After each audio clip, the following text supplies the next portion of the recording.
of states, justice, international law, and respect for agreements among nations.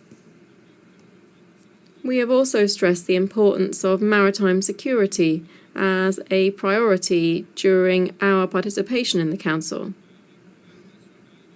Panama's national identity is closely linked to maritime transport. Over the centuries, we have consolidated our role as a key actor in navigation and international trade. Piracy, arms and drugs trafficking, and illegal fishing all affect trade and the global maritime transport system. As a transit nation and a logistics hub in our continent, Panama proposes to strengthen cooperation among specialized agencies, including through a regional network to promote maritime security. This would operate under the umbrella of ocean governance and in accordance with international law. I wish to reiterate before this assembly the work that this organization needs to undertake to mitigate the effects of illegal migration driven by organizations that are either directly or indirectly linked to drugs trafficking.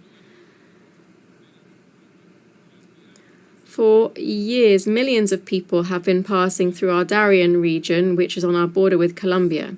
And yet in just 1 year in office, we've reduced the flow of migrants heading north to zero. That crisis was resolved, thus meeting the promise to shut down illegal crossings through the Darien. The humanitarian and environmental consequences were extreme. The suffering of women and children subjected to abuse and the pollution of one of the world's most biodiverse areas. These continue to cause pain to those of us who have had direct contact with the situation.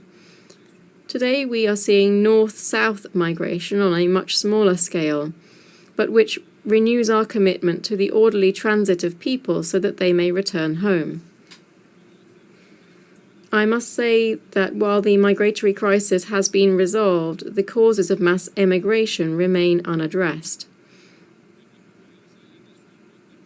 The fact that our country has resolved this scourge doesn't mean that we should let up in our demands for concrete responses, such as in the case of the border between Haiti and the Dominican Republic, which is facing unchecked migration that also has an effect on the entire region.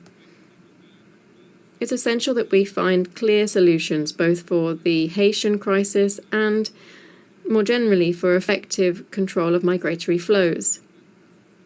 We are currently suffering from the growth of another illegal activity, which is drug trafficking. Today, it poses a threat to human lives and a grave risk of instability throughout the entire region due to the different cartels operating there. Just to give you a quick idea, this year alone, Panama has seized nearly 150 tons of cocaine and other drugs. This is an historic and alarming figure, one which compels us to step up our efforts to seek greater cooperation and to galvanize resources in a struggle that must be a common cause among all nations of the world. Honourable members, next year, the Amphictyonic Congress of Panama, convened by the liberator Simón Bolívar, will celebrate its bicentenary. Its proposal was for an international system based on the sovereign equality of states, justice, law, and international cooperation to achieve the people's common goals. We hope that this commemoration will serve as a new starting point for international cooperation, one that respects and elevates the values of sovereignty, peace, and peaceful coexistence, values that must guide our work in this and other global fora. Honourable members, before this forum of global peace and international cooperation, I reiterate the faith of the Panamanian people in the United Nations system. At times of crisis, when the winds of unilateralism, polarization, and fragmentation are blowing, Panama will raise its voice in defense of multilateralism. Panama will remain an enthusiastic member of the United Nations, a defender of international law, and a tireless proponent of global peace. because, as this year's theme reminds us, we are stronger together, and only together can we build a fairer and more humane future for all. Thank you very much.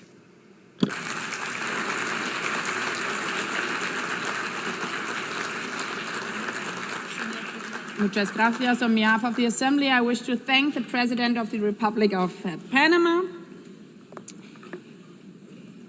As the Assembly will hear an address by His Excellency Petr Pavel, President of the Czech Republic, I request protocol to escort His Excellency and invite him to address the Assembly.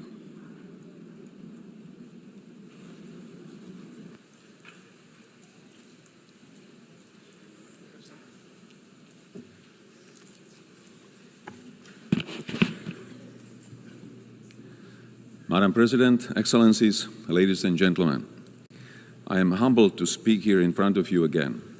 Today, I wish to address two main issues: United Nations achievements and necessity of its reform, and prospect of multilateralism in the light of Russian aggression. 80 years ago, the United Nations was founded with great hope to prevent war and destruction, never to repeat the horrors of World War II. My country proudly stood amongst the founding nations, signing the charter that would become our collective moral compass. Since 1945, we have witnessed remarkable achievements. The United Nations helped to prevent another full-scale world conflict. It assisted in dissolution of colonialism and rise of new sovereign countries in Asia, Africa, Europe, and Latin America. Together, we created a robust multilateral system of rules and global cooperation in international security, human rights, and economic development. Together with the UN, we have fought famine, disease, illiteracy, and poverty in some of the world's most vulnerable regions. Dozens of peacekeeping missions have helped to ease tensions in conflict zones. Thanks to its long-standing efforts, the UN has helped transform countless lives and laid the groundwork for a better world, a world which is more humane and more cooperative. It provided a platform where even the smallest nations can speak out and be heard. The UN remains the only institution where the world can collectively confront global crises. Not with weapons, but with dialogue, shared responsibility, and pressure where necessary. UN's greatest achievement is not perfection, it's persistence. With many devastating conflicts ongoing, Russia's invasion of Ukraine has significantly transformed the global security landscape. Since the last general debate a year ago, our world has not become more secure. On the contrary. In the game of smoke and mirrors, Russia continues targeting civilians, civilian infrastructure, foreign diplomatic missions, and most recently, even our neighboring country, Poland. Not to forget the acts of hybrid warfare on our own territory. These range from disinformation campaigns and attempts to undermine public trust, to cyber attacks, and even acts of sabotage carried out by mercenaries recruited online. Despite being the largest country on the map, Russia still aims to seize Ukrainian territory and expand its sphere of influence. Backed by China, Iran, North Korea, and other countries that help it circumvent sanctions and provide economic or political support. Russia, a permanent member of UN Security Council, is not only violating the principles of state sovereignty and territorial integrity enshrined in the UN Charter, but also sets a dangerous example and precedent, sending the message that aggression can yield territorial and political gain and remain unpunished. Ladies and gentlemen, our multilateral system was created on the premise that rules apply to all without exception. The consequences of this war go far beyond the news headlines. This war threatens to dismantle our system of governance based on mutual respect, equal partnership, and rules we all subscribe to. What is happening in Europe today could happen anywhere else tomorrow, under different circumstances, but under the exact same pretext. If Russia wins this unjust war, it will legitimize the triumph of brute force. Turning a blind eye to Ukraine today is a green light to any future aggressor anywhere in the world. Disruptions of the status quo in the Taiwan Strait or elsewhere in the Indo-Pacific would further destabilize global security and trade. Geographical distance offers no protection. Security in one part of the world is directly linked to security everywhere. Tolerating the principle of might makes right will lead to the end of multilateralism and the beginning of life under principles dictated by a powerful few.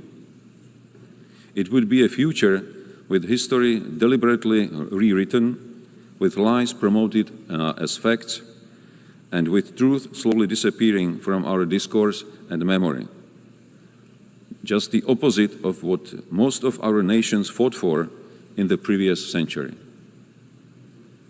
The heroism of Ukrainian people, their willingness to sacrifice for freedom, and global solidarity with Ukraine demonstrate that most of us still believe in universal values and in our responsibility to defend them. To achieve sustainable peace, we democratic allies from all over the world must act in unity and intensify our economic pressure on Russia. This is the only way to bring the aggressor to the negotiating table.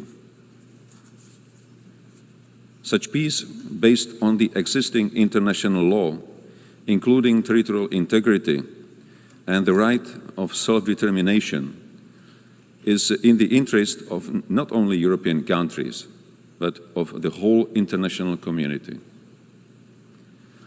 Any future peace agreement must send a clear message worldwide that aggressor must not be rewarded and borders cannot be changed by force. Ladies and gentlemen, the structure of the UN was based on the outcome of the World War II. Today, one of the UN Security Council permanent members is waging a ruthless war while obstructing any constructive solutions put forward. It is in light of these new geopolitical realities that we need a strong and effective UN system capable of responding to today's global challenges, from security threats and climate change to rapid evolution of new technologies. Otherwise, we risk sliding into a world that is more fragmented, more dangerous, and far less predictable. Czechia welcomes the UNGA80 initiative and the commitments in the Pact for Future. Yet these ambitions stand in stark contrast with today's reality. In the light of Russian aggression against Ukraine, the UN Security Council is currently failing its purpose and mission. Therefore, we advocate for a comprehensive reform of the UN Security Council for greater effectiveness, inclusiveness, transparency, and accountability, with the aim to honor the principles of the UN Charter and to strengthen the voice of underrepresented regions. Freedom and human rights are not granted entitlements. They are hard-won principles that must be cherished and protected. Security Council membership should not be seen as a matter of prestige or privilege, but above all, a responsibility to defend global peace. That's why Czechia is seeking a non-permanent seat on the UN Security Council for the term 2032-33, with a clear commitment to uphold the rules-based international order. We cannot afford to have the UN paralyzed or blocked in its ability to respond to crises and challenges. Current urgent crises are already consuming too much of our attention and resources at the expense of other major, equally pressing issues. Madam President, ladies and gentlemen, as I mentioned in the beginning of my speech, the UN significantly improved the quality of life of billions, including through access to education, healthcare, and services. In this year's Sustainable Development Report, Czechia ranked 10th out of 167 countries.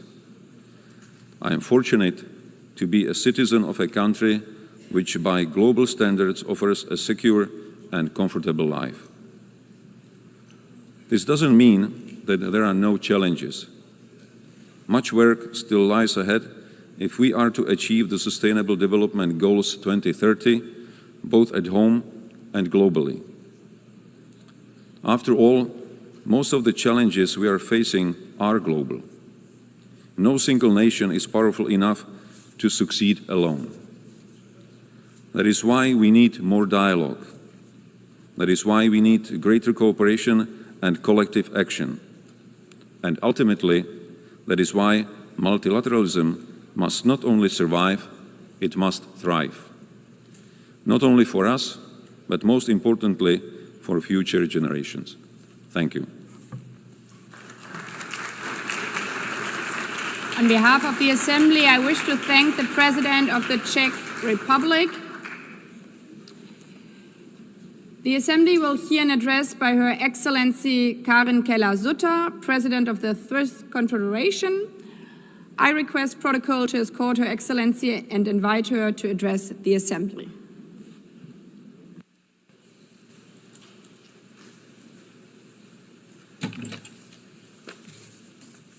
Madame la Présidente, Madam President of the General Assembly, Excellencies, ladies and gentlemen, 80 years ago, the world entered a new era, better times. On the 27th of January, 1945, the Auschwitz concentration camp was liberated. On the 8th of May, 1945, the war in Europe ended, and on 25 June, 1945, 50 states adopted the United Nations Charter in San Francisco. And I quote from the Charter, "They were determined to save succeeding generations from the scourge of war, which twice in our lifetime has brought untold sorrow to mankind." End of quote. Upon the ruins of the Second World War, a new international order was born out of a shared conviction and determination to bring peace and prosperity to the world. The horrors of this time also gave rise to the Geneva Conventions of 1949, which protect the victims of armed conflict. At that time, the foundations for progress and democracy, the rule of law, and the market economy were laid down. Foundations which, despite all of the limitations and setbacks, also benefited international cooperation, free trade, peace, and international law. Without drawing any historical parallels, it is clear that this year, as we mark the 80th anniversary of the United Nations, we are experiencing a new era of particularly extreme political and economic upheaval at a time when, once again, too many wars are raging with civilian populations experiencing unbearable suffering, a time in which a just, lasting peace in the Middle East and Ukraine still seems beyond reach, and during which autocratic tendencies are gaining ground, including in Europe, a time in which free trade is being put to the test, and where ultimately international law, including the Charter of the United Nations, risk becoming dead letter. These upheavals are not coming out of nowhere. They are the result of developments that in some cases date back a long time in which, in retrospect, we failed to take seriously enough for far too long. We need to be honest with ourselves. These are developments that have no simple solutions, neither at the international nor at the national levels, nor is it enough today to reiterate yet again, merely in speeches, the merits of a particular form of government, the rule of law, international law, free trade, and multilateralism. No, if we wish to surmount the challenges which we face, we have a duty to redouble our efforts. For what is the benefit of the achievements of civilization? What are they worth if they do not tangibly contribute to freedom, security, and prosperity, if they do not bring tangible benefits for people in their day-to-day lives? There are two errors which we must not make.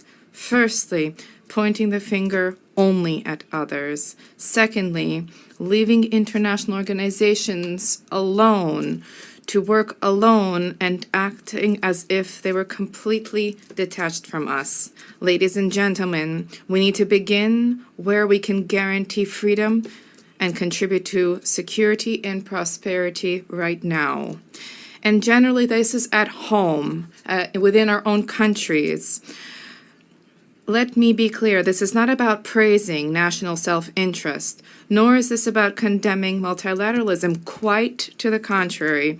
Switzerland is convinced that multilateralism, international organizations, the United Nations are essential for the peaceful coexistence of peoples, for global economic prosperity, for the resolution of challenges, including migration, climate change, the digital transition, and as finance minister, I would also add for global financial stability. Last year, we together adopted the Pact for the Future, a robust commitment to multilateralism. An essential pillar of that pact is the 2030 Agenda for Sustainable Development. We must now implement these roadmaps without delay. Switzerland is also convinced that International Geneva can make a unique contribution to the attainment of these goals. Geneva, as the United Nations leading operational center, has robust expertise in numerous crucial areas for our future, particularly those related to humanity and innovation. This is a unique unparalleled ecosystem for reflection, discussion, and concerted action. But a strong international organization needs strong members. And when I say strong, I do not mean strength in terms of size or strength in terms of military might. I am talking about states that are in a position to provide their citizens with an environment in which they're able to flourish and to express themselves freely and in complete safety and security. Security not just in the military sense, but also at the legal, economic, and social security level. Security and freedom are essential prerequisites for economic growth and therefore for prosperity. They require institutions that are legally sound, reliable, and capable of taking action, and they require political, social, and financial stability. And here, each state has an obligation to shoulder its own responsibilities. We cannot simply delegate our responsibilities to an international organization. Ladies, gentlemen, the international community cannot but benefit from the domestic strength, prosperity, and stability of each state. Only strong states, strong domestically, can demonstrate true solidarity and contribute to a successful, prosperous international community. But we need to also redouble our efforts as an international community. Today, more than ever before, the United Nations must also take a critical look at itself to consider whether it is still able to fulfill its role as the 50 states intended when they adopted the Charter in San Francisco on 25 June 1945, multilateralism is also undergoing unprecedented upheaval. These upheavals are punctuated by a resurgence of violations in the normative framework and the very principles and values that underpin multilateral action. Dialogue, cooperation, consensus building, respect for international law, and sovereign equality of states, regardless of size, of economic strength, or political influence. Switzerland calls upon all states to make a firm commitment to uphold the principles and values enshrined in the Charter of the United Nations 80 years ago. This is the prelude to any reflection on reforms and efficiency measures to strengthen the impact of our actions in the three pillars of the organization. With this in mind, we fully support the UN80 reform program of the Secretary General. A greater effectiveness, coherence, agility, and impact of multilateral action should each guide our decisions. A structured, well-thought-through approach together for defining the UN of the future is vital. I can assure you that Switzerland will continue to work towards reform. We remain committed to the reform efforts to a more effective and efficient United Nations and to sustainable multilateralism, both as a reliable host state and as a committed member state. Excellencies, ladies and gentlemen, we are not in the same situation today as we were 80 years ago. We are in the midst of a critical phase, and the next chapter of history is yet to be written. This also means that we can play an active role in shaping it. And I quote an Auschwitz survivor, the Italian writer Primo Levi, "It happened, therefore it could happen again. This is the core of what we have to say." End of quote. But it doesn't have to happen again, and indeed it must not happen again. This is why the United Nations was created 80 years ago, and this is also why we are here today. It is up to us to ensure that this turning point in history, which is so often invoked, as was the case 80 years ago, for this to usher in a new era of better times. Let us guard against arrogance and complacency, and let us get to work at home, in our countries, and together at the United Nations. Thank you. Merci. I thank, on behalf of the Assembly, the President of the Swiss Confederation. The Assembly will hear now an address by His Excellency Edgars Rinkēvičs, President of the Republic of Latvia. I request protocol to escort His Excellency and invite him to address the Assembly.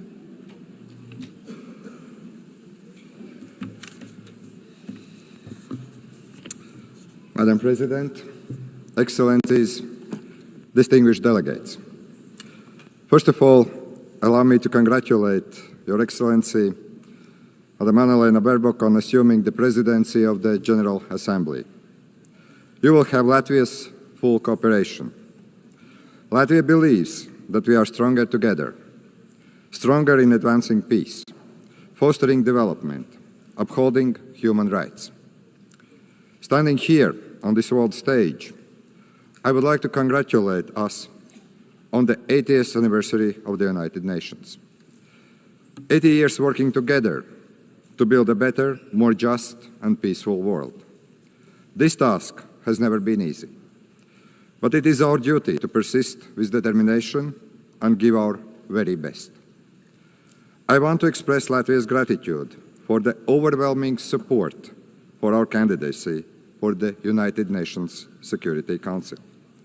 We are beginning our term next year. This is our first term. Latvia will take on this responsibility with a strong sense of duty, a duty to serve with integrity, transparency, and with a clear commitment to the principles of the United Nations. Latvia is honored to serve on the Security Council for the good of people around the world. And we will stand together for peace and resilience. Latvia's three priorities in the Security Council are: first, protect our rules-based international order. Second, advocate for women, peace and security agenda. Also protect the most vulnerable people amongst us. Third, find solutions to emerging security threats. These include climate change, hybrid threats, the challenges related to the safety of artificial intelligence. Excellencies, the world is in disarray. Before our eyes, we see blatant attempts to weaken or even to destroy the rules-based international order, the order that is rooted in the United Nations Charter. In effect, a new world order is emerging, and it is not a better one. There is an attempt to recreate the world where the might makes right. The permanent members of the Security Council undertook to maintain international peace and security, to prevent wars, to prevent devastation and loss of life. But it seems that one permanent member, Russia, doesn't want this. Russia wants a world where brute force prevails over international law. Russia does not want peace. Russia wants to get what it wants. And Russia is willing to inflict destruction and misery on others. Unfortunately, Russia has partners in crime, notably Iran and North Korea. Ukraine is fighting back, bravely, with all it has. Ukraine is facing an existential threat to its people, to its land, to its freedom. Ukraine is fighting for all of us, for the rules-based international order, for independence and sovereignty, for territorial integrity, so that international borders are not changed by force. These actually are the very principles at heart of the United Nations. Latvia stands with Ukraine and will advocate for its sovereignty and territorial integrity at the United Nations Security Council. We are and we will be advocates for Ukrainian children abducted by Russia. They must be returned. We will be advocates for the Ukrainian civilians who have lost their homes and livelihoods. Latvia will use its position on the United Nations Security Council to help achieve a just and lasting peace in Ukraine. I want to express my appreciation to President Trump, President Zelensky, and my European colleagues for their efforts to achieve peace, for trying to stop the unnecessary destruction and the misery we are witnessing in Ukraine. It is our collective duty to uphold the principles of the United Nations Charter, especially when a permanent member of the United Nations Security Council openly violates them. We need no reminding that the United Nations was founded on the ruins of the World War II, to save future generations from the scourge of war, to maintain international peace and security, to protect human life. Distinguished delegates, in war, it is the most innocent that pay the highest price. It is our duty to strengthen international cooperation to tackle the escalating crisis in Gaza. The humanitarian catastrophe in Gaza continues to spiral. Urgent action is needed to end civilian suffering. Latvia condemns all terrorist attacks. Nothing can justify terrorism. We recognize Israel's legitimate right to self-defense, but it must be exercised in line with the international law and particularly international humanitarian law. The law is there to protect every one of us. Latvia calls for an immediate ceasefire in Gaza. The terrorist organization Hamas must release all hostages. Hamas must be destroyed, as this organization is responsible for so much human suffering in the region. We need to ensure that the access to humanitarian aid in Gaza is safe and unconditional. The ongoing escalation confirms the need for a sustainable political solution, the need for a two-state solution in accordance with international parameters, the need to break the cycle of violence, to reach a just and lasting peace, a peace that addresses the security concerns and the legitimate aspirations of both the Israelis and Palestinians. Latvia is keenly aware of the ongoing conflicts around the world. We must work together to resolve the dire humanitarian situation in Sudan and Democratic Republic of the Congo. We will not look on helplessly as crises unfold. As a member of the Security Council, we will call on the international community to take collective action and to facilitate humanitarian aid, to try to end unnecessary human suffering. Distinguished delegates, we must do everything in our power to protect the most vulnerable people, especially women and children. Women and girls suffer disproportionately in times of war.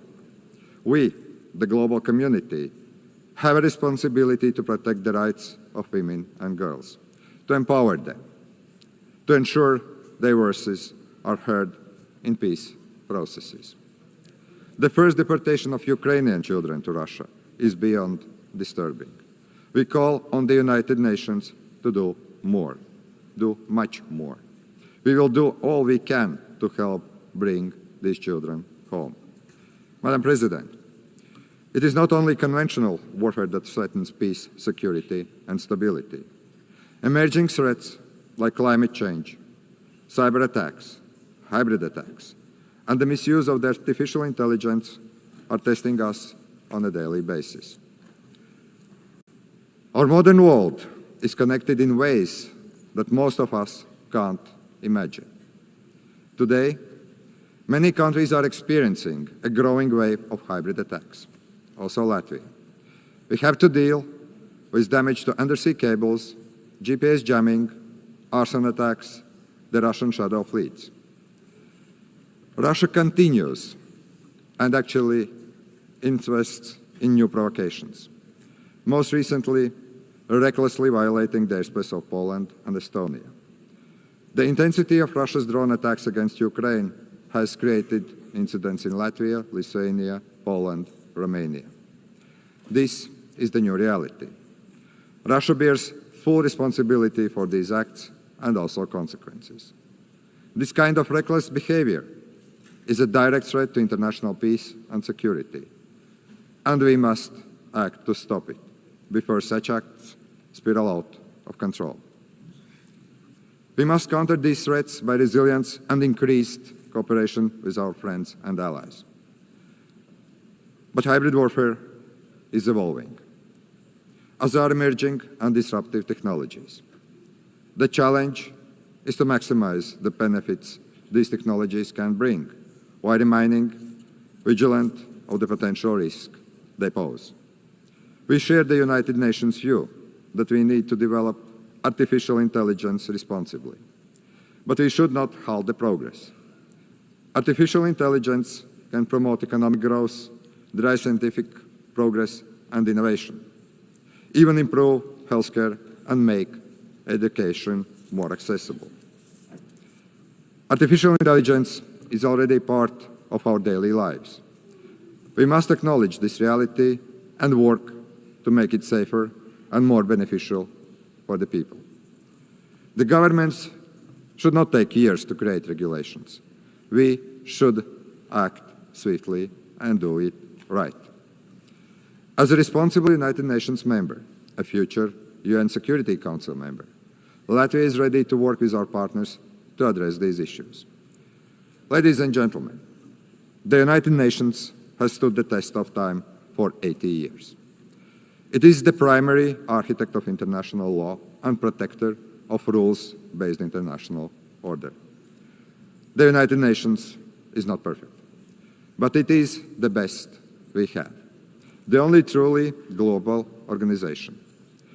As one of UN Secretary Generals, Dag Hammarskjöld, famously said, "The United Nations was not created in order to bring us to heaven, but in order to save us from the hell."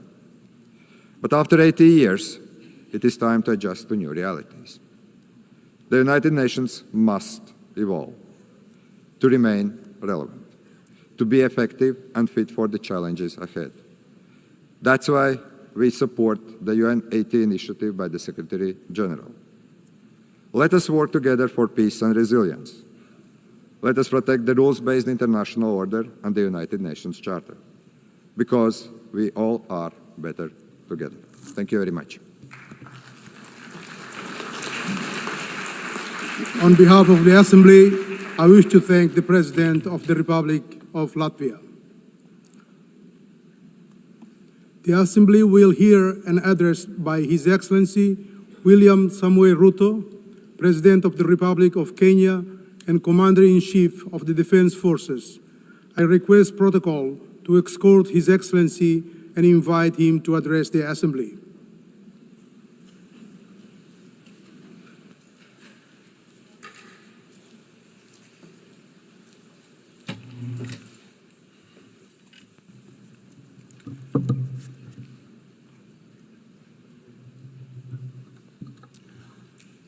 Madam President, the President of the 88th session of the UN General Assembly, Madam Annalena Baerbock, Secretary General of the United Nations, Antonio Guterres, Excellencies, Heads of State and Government, distinguished delegates, ladies and gentlemen.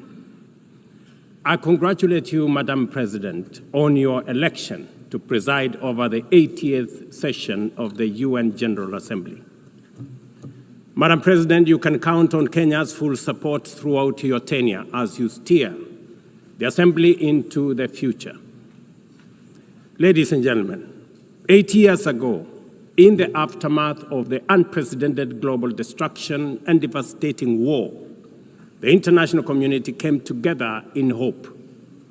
They created this organization, the United Nations, as a shield against the horrors of war, as a platform for dialogue, and as a bridge to a better, fairer, more secure global community. What is often forgotten or not mentioned today is that the United Nations grew out of the failure of the League of Nations that existed between 1919 and 1945. The League of Nations did not collapse for lack of good intentions or noble objectives. Formed at the end of the First World War and as part of the Treaty of Versailles, it was humanity's first attempt to build a permanent international organization to stop aggression and war and bring nations together. Its ambitions were to achieve collective global security, disarmament, peaceful dispute resolution, and cooperation on humanitarian and social issues. Despite these ideals, the League of Nations failed. The United States never joined, other great powers came and went, and without enforcement authority, its condemnation carried little weight. When Japan invaded Manchuria, when Italy marched into Ethiopia, and when Hitler openly defied its rules, the League stood by, helpless and powerless. By the late 1930s, its credibility had collapsed, and with the outbreak of the World War II, it was rendered irrelevant. Madam President, this history is both a lesson and a warning. Institutions rarely fail because they lack vision or ideals. More often, they drift into irrelevance when they do not adapt, when they hesitate to act, and when they lose legitimacy. To remain relevant, institutions must be reimagined, must be reformed, renewed, and aligned with emerging realities. 8 decades ago, the founders of the UN sought to correct the failures of the League of Nations by creating a stronger, more inclusive organization anchored in the principles of, and I quote, We, the people of the United Nations, determined to save succeeding generations from the scourge of war, end of quote. Today, we are gathered for the UNGA80. The question is unavoidable. Is the United Nations relevant to the demands of our time? Can it continue to serve humanity in the face of current realities? Or has it become a relic of a bygone era? Madam President, Excellencies, we meet against a grim global backdrop. Conflict rages in Eastern Europe, the Middle East, the Sahel, the Horn of Africa, and beyond. Climate disasters grow fiercer by the day. Inequality deepens, pandemics loom, and technological disruptions outpaces governance.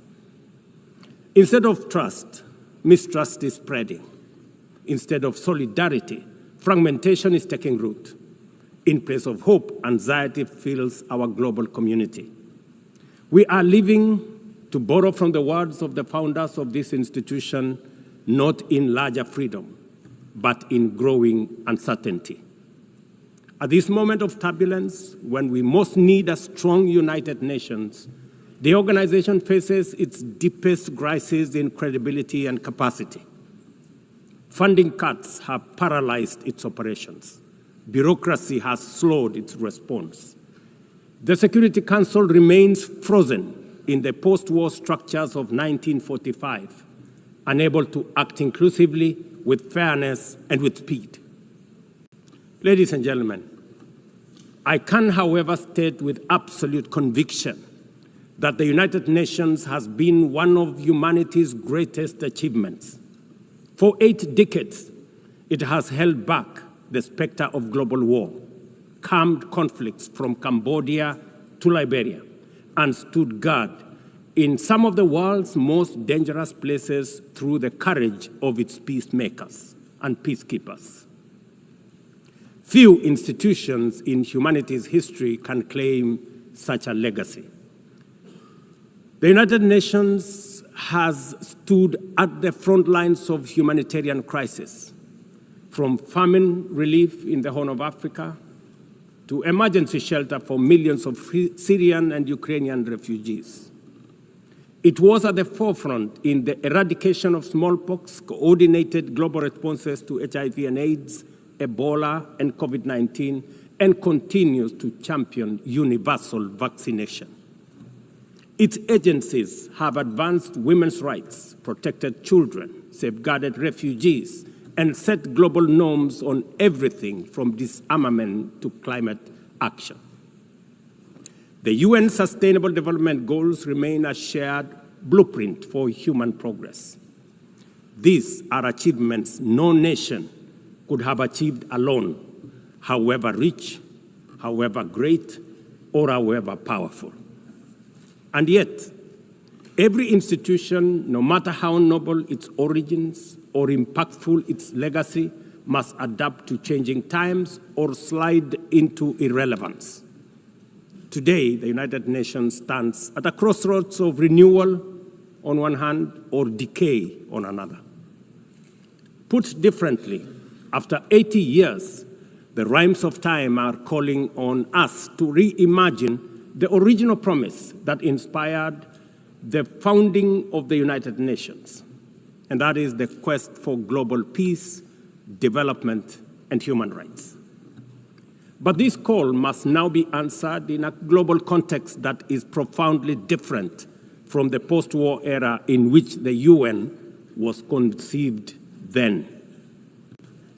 We would be denying the cold, hard truth if we say that the United Nations is delivering as it should. On peace and security, its voice is too often drowned by the rivalries of great powers, while some nations simply ignore its resolutions and do as they please. Too often, the UN's blue helmet, once a symbol of moral authority, no longer commands the same respect. From the conflicts in Gaza to Ukraine, to the crisis in Sudan, DRC Congo, Somalia, and the Sahel, we see actors proceed undeterred, by the United Nations calls. Excellencies, ladies and gentlemen, Kenya speaks from the experience of a nation deeply invested in multilateralism. For decades, we have placed our troops and police in harm's way for peacekeeping missions across Africa and beyond, from Somalia to Democratic Republic of Congo, from South Sudan to most recently in our neighborhood here in Haiti. Over the past 15 months, we are proud to have led the multinational security support mission in Haiti, not because it has been easy, but because solidarity is the essence of the United Nations. Madam President, the mandate of the MSS mission is coming to an end in a few days. As the lead nation, allow me to briefly share our experiences, the successes and the challenges, as both a cautionary tale and a living lesson about the strengths and weaknesses of the current global security governance architecture. For far too long, the people of Haiti called out to the world. Too often, their pleas were met with silence, hesitation, or half measures. Haiti became a tragic reminder of what happens when the international community looks away, prevaricates, or offers half-hearted support. When Kenya responded to the quest for the Haitian authorities, it was in the belief that we were joining a genuinely multinational effort. We welcomed and fully embraced Resolution 2699, by which the United Nations Security Council authorized the MSS with Kenya as the lead nation. Drawing on our decades of peace support operations, we stepped forward, stepped up, and deployed our officers to confront the rampant menace of gang violence in Port-au-Prince and its environs. Madam President, ladies and gentlemen, the mission has operated in a volatile environment under enormous constraints. It has been underfunded, under-equipped, and operated below 40% of its authorized personnel strength. Our police officers have valiantly shouldered responsibilities without the full logistical support that would accompany any mission sanctioned by the United Nations. Despite these challenges, and against all odds, the MSS has delivered results many thought were impossible. The presidential palace, once under siege from gangs, is today restored as the seat of government. The police headquarters and the police training center, once overrun by gangs, are now secure, with the academy resuming the training of new police officers, over 700 of whom graduated a few months ago. Schools that have been shattered by violence have reopened, with children back in class, learning and progressing. Roads once manned or blocked by gangs have now free-flowing traffic. Cases of kidnapping and extortion have reduced sharply. The airport and the seaport, once surrounded by gangs, are now abuzz with normal operations.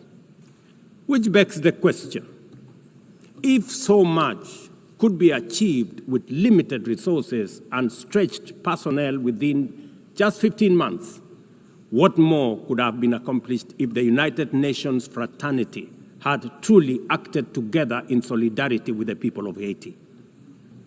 From this podium, I wish to assure all partners and actors that with the right personnel, adequate resources, appropriate equipment, and necessary logistics, Haiti's security can be restored.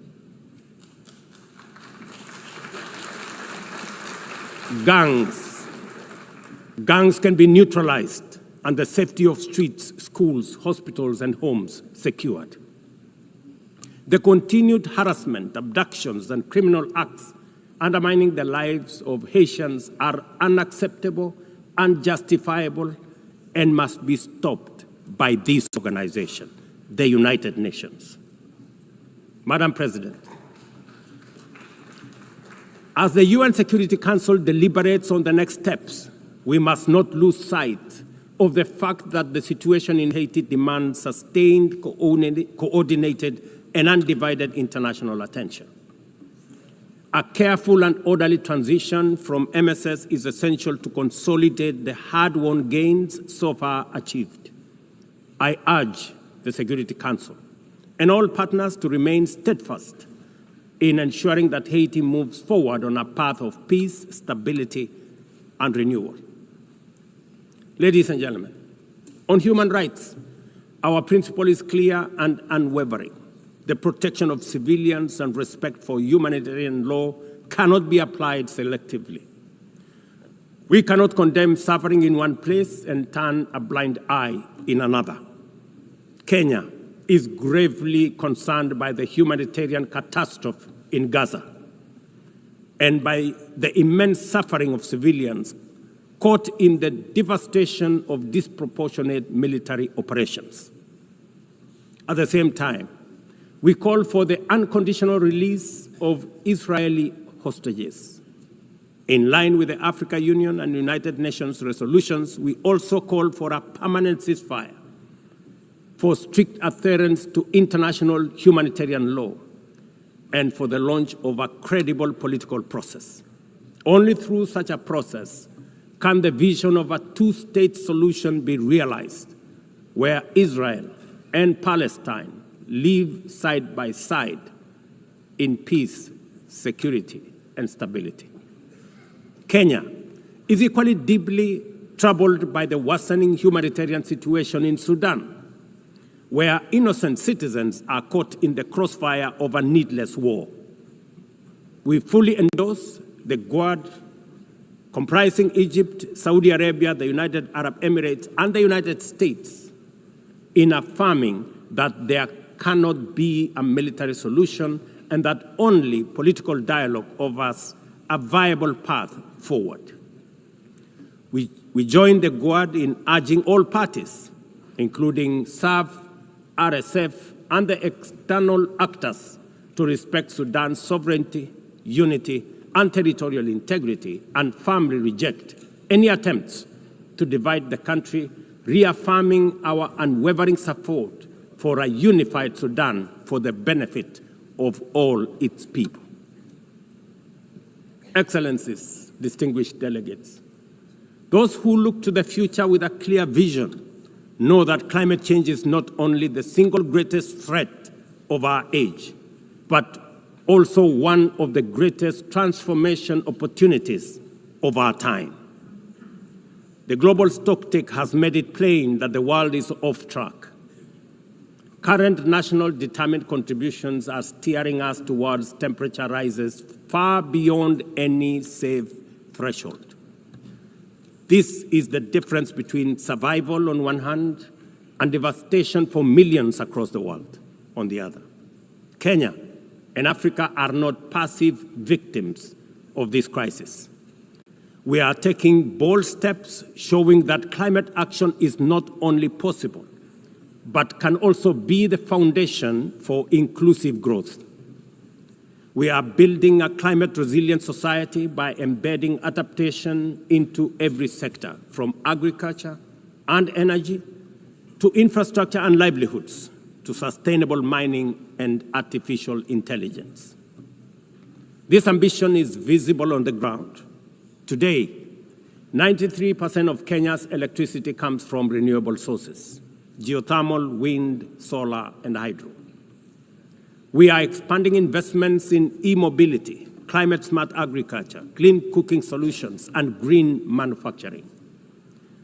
We are also pioneering nature-compatible solutions such as sustainable waste management and circular economy interventions. Africa, too, is uniting its voice. In 2023, in Nairobi, we hosted the inaugural Africa Climate Summit, where the continent adopted the Nairobi Declaration on Climate Action and Call to Action. Just 2 weeks ago, in Addis Ababa, Africa came together once more at the second Africa Climate Summit to reaffirm our commitment and strengthen our ambition for climate-positive growth. We declared Africa not just as a victim of the crisis, but as a source of solutions, with climate action driving economic growth, transformation, and job creation for our communities. Ambition, ladies and gentlemen, cannot stand on willpower alone.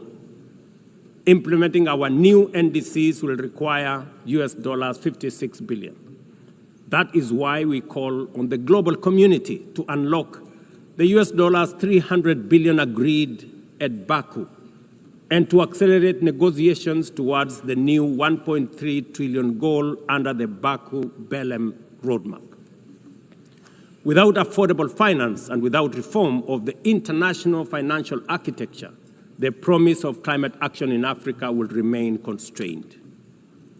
Madam President, in the aftermath of World War II, the Bretton Woods institutions were created to stabilize the global economy and rebuild war-torn Europe. At that time, their design reflected the power and interest of the victorious nations, who were also their primary shareholders and beneficiaries. The IMF was tasked with upholding the gold standard exchange rate system, while the World Bank was established to finance Europe's reconstruction. Both have since evolved into development finance institutions, but their structures, decision-making, and governance remains dominated by wealthy nations. Today, the global context is vastly different. The global standard collapsed 5 decades ago, and Europe has long since been rebuilt. Yet, the governance of these institutions has not kept pace with needs of a multipolar world, especially the needs of poor and developing nations. The mismatch between shareholders and stakeholders has become starkly visible. For instance, during the IMF's recent allocation of special drawing rights, 64% went to wealthy nations. Just imagine, 64%. With little need for liquidity support. They didn't need the money anyway, but they got 64%. While the poorer countries received just 2.4%. What a disconnect. The imbalance highlights how the very institutions meant to safeguard global finance stability often perpetuate inequality and instability. I have argued, and I say it again, that the current global financial architecture punishes poor countries with high interest rates and enormous conditionalities, while rewarding rich nations with lower interest rates and softer lending rates. Its rules, priorities, and allocation mechanisms consistently favor those already prosperous, while trapping vulnerable economies in cycles of debt, high borrowing costs, and inadequate access to emergency support and concessional funding. It is imperative to transform these institutions into genuinely independent, apolitical global bodies that their operations are aligned with their global mandate.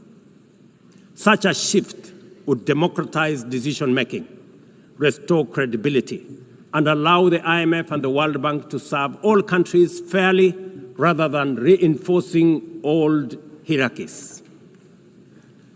But Africa is not merely waiting for external prescriptions.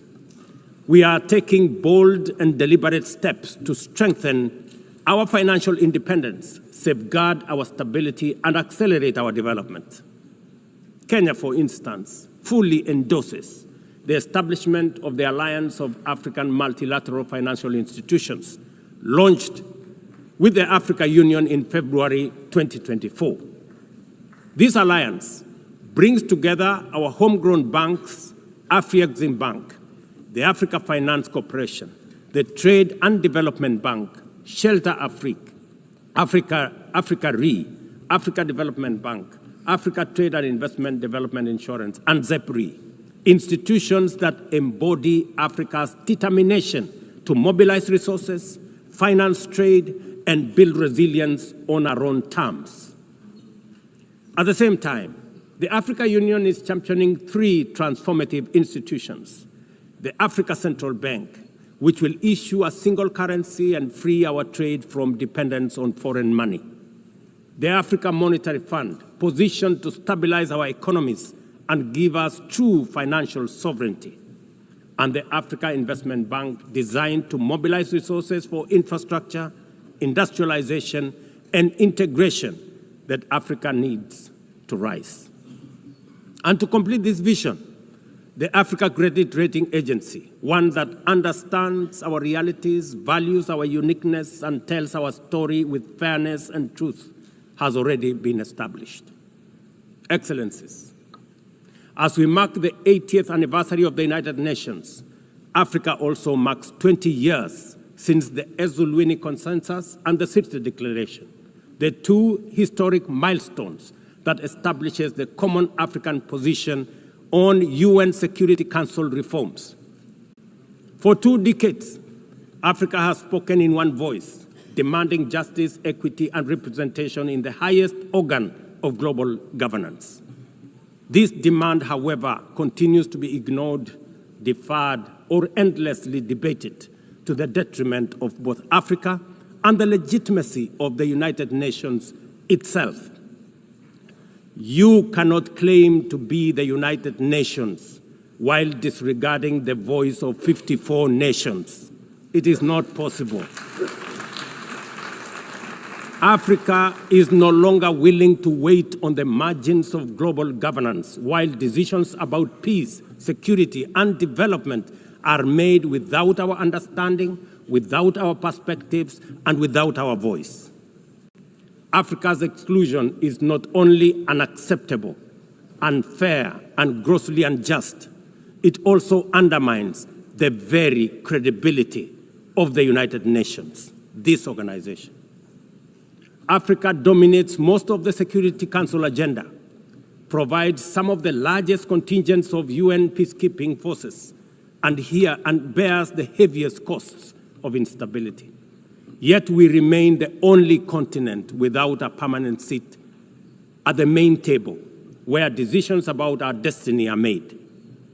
Africa deserves, ladies and gentlemen, at the very least, 2 permanent seats with full rights, including the right to veto, and 2 additional non-permanent seats on the United Nations Security Council. The world must understand that reforming the Security Council is not a favor to Africa or to anybody. It is a necessity for the United Nations' own survival. If the United Nations is to remain relevant in this century, it must reflect today's realities, not the post-war power arrangements of 1945. Madam President, despite the stated and evident weaknesses of the United Nations, it still remains humanity's best chance at global solidarity. No other institution has the universal legitimacy or convening power of the UN. From coordinating humanitarian relief in times of war and disaster, to mobilizing the global response to COVID-19, to driving consensus on climate change through the Paris Agreement, the UN has consistently shown that the world can achieve together what no nation can accomplish on its own, however mighty or great or powerful. As Dag Hammarskjöld, the UN's Second Secretary General, once observed, and I quote, "The United Nations was not created to take humanity to heaven, but to save it from hell." End of quote. That mission is as urgent today as it was 8 decades ago. At a time when conflicts are multiplying, when climate change threatens every economy, and when inequality is widening, the need for a functioning, credible, effective, and a multilateral system has never been greater. It is through the UN that nations have pooled resources to vaccinate billions of children, to protect refugees from war through the work of the UNHCR and to keep the peace in more than 70 missions across the world. Without the UN, these achievements, modest though they may sometimes seem, would not have been possible. That is why we must resist the temptation to give up on the UN or abandon it. We must make it fit for purpose, reform its structures, strengthen its mandate, and ensure its decisions reflect today's realities rather than the geopolitical map of a bygone era. As one of the hosts of the UN headquarters and the only one in the Global South, Kenya stands ready to do its part to enable the organization to go through this phase of renewal successfully as envisaged by the Secretary General under UNGA80 reforms. In conclusion, Madam President, ladies and gentlemen, the 80th anniversary of the United Nations must be more than a commemoration. It must be a turning point for the organization. Let us seize this moment to reimagine and rebuild the UN into a body that commands legitimacy, responds with speed, and delivers justice for all. I thank you, and God bless you. On behalf of the Assembly, I wish to thank the President of the Republic of Kenya and Commander-in-Chief of the Defense Forces. The Assembly will now hear an address by His Excellency Santiago Peña Palacios, President of the Republic of Paraguay. I request protocol to escort His Excellency and invite him to address the Assembly.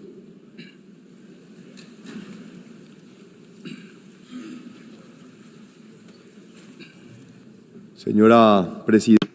Madam President of the General Assembly, distinguished heads of state and government, distinguished ministers of foreign affairs, ladies and gentlemen.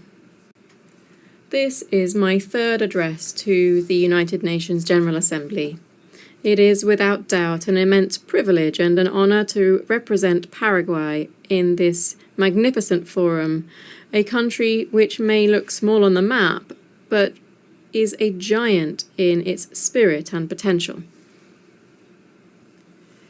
As I flew into New York from afar, I was thinking that I might begin my speech by sharing the joy that I feel at having the opportunity to tell you about the great things that lie ahead for Paraguay. However, the events of recent days and months make this simply impossible. Instead, with regret, I must begin by recalling the anecdote of the great German historian Theodor Mommsen, who, upon receiving the Nobel Prize in 1903, asked his audience not to applaud after his acceptance speech. "The times," he said sorrowfully, "are too grave for that." The years that followed fully confirmed his intuition. I believe exactly the same thing can be said today. Indeed, in recent times we have witnessed that evil, radical ideologization, intolerance are unfortunately real and embedded in certain sectors of our societies. I remain shaken, saddened, and distressed by the shocking images of two cowardly and incomprehensible political attacks. First, intolerance and hatred which took the life of a great human being, Miguel Uribe, the Colombian presidential pre-candidate who was assassinated in public while touring while on a national tour. Ghosts of violence which we thought were a thing of the past for our Colombian brothers and sisters. Second, we saw a young dreamer, Charlie Kirk, who was miserably torn from his wife and 2 children for one sole sin, defending his convictions and values with eloquence and courage. Both men, rather than resorting to violence to impose their ideas, chose the most civic and peaceful method possible, free, open, and frank debate, without evading controversial positions, yet always within a framework of respect. The ominous, macabre response must awaken us from our slumber of complacency. Dear friends, our values, our very way of life are at risk. The idea of democracy, that venerable and brilliant creation of Greek genius which allows us to have a peaceful modus vivendi despite our differences, is currently in jeopardy. Therefore, in times when darkness seeks to extinguish the light, we must take a stand. This is no time to be timid. Either we stand on the right side of peace and reason, or we stand with violence and intolerance. Our children and grandchildren will not forget the stance that we took when faced with the immense challenge before us. That's why I wish to be very clear with you. Political violence is immoral, intolerable, and profoundly harmful. We must reject it without equivocation. So let's say loudly and clearly no to hatred, no to violence, and no to authoritarianism. We mustn't underestimate the gravity of what's happening. These aren't isolated events, they are patterns. The situation has been worsening in light of political movements.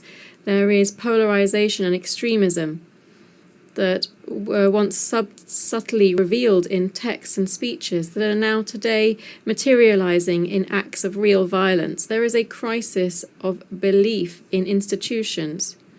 Citizens simply no longer have trust.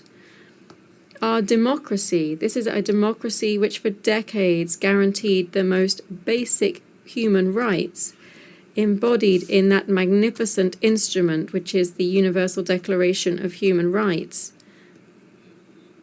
the everlasting achievement of the United Nations system, is under siege from all quarters, both on the left and the right.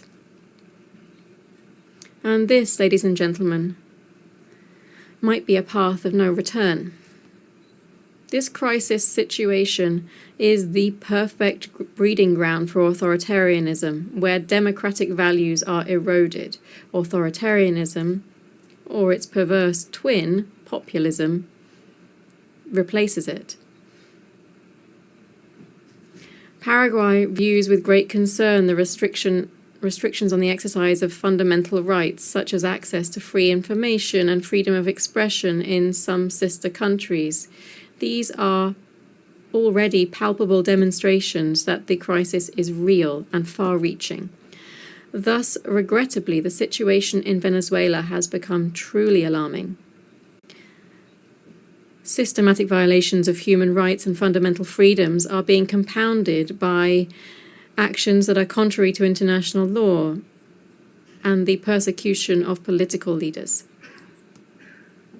The electoral process in July 2024 trampled the will of the Venezuelan people. 7 million Venezuelans have left their homeland. This is the largest migratory crisis in the history of the Western Hemisphere. In Nicaragua, meanwhile, the persecution of political opponents persists and is expanding aggressively. The situation of human rights and fundamental guarantees is dire. Entire religious orders have been expelled. Hundreds of Nicaraguans have been stripped of their nationality for the sole crime of dissenting. Even the Catholic Church is being persecuted, something that was once unthinkable in Latin America. Paraguay knows better than most the calamity of authoritarianism and dictatorship, having lived through the longest military regime on the continent in the 20th century. The scars of this have not yet fully healed. We therefore cannot and must not stand silent while our Latin American brothers and sisters suffer the same oppression that marked our own past. The crisis of democracy, friends, will not be resolved with an iron fist, nor with censorship, nor authoritarianism, much less so still with violence. We must resist these alluring impostors.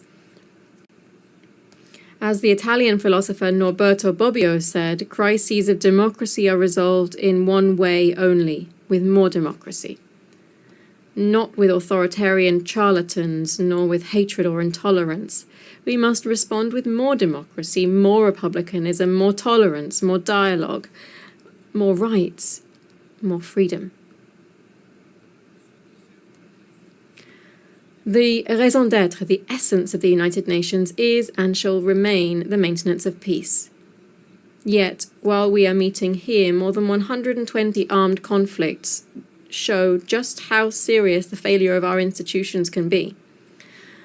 Paraguay extends its solidarity to all victims of armed conflict and calls once again for the peaceful settlement of disputes.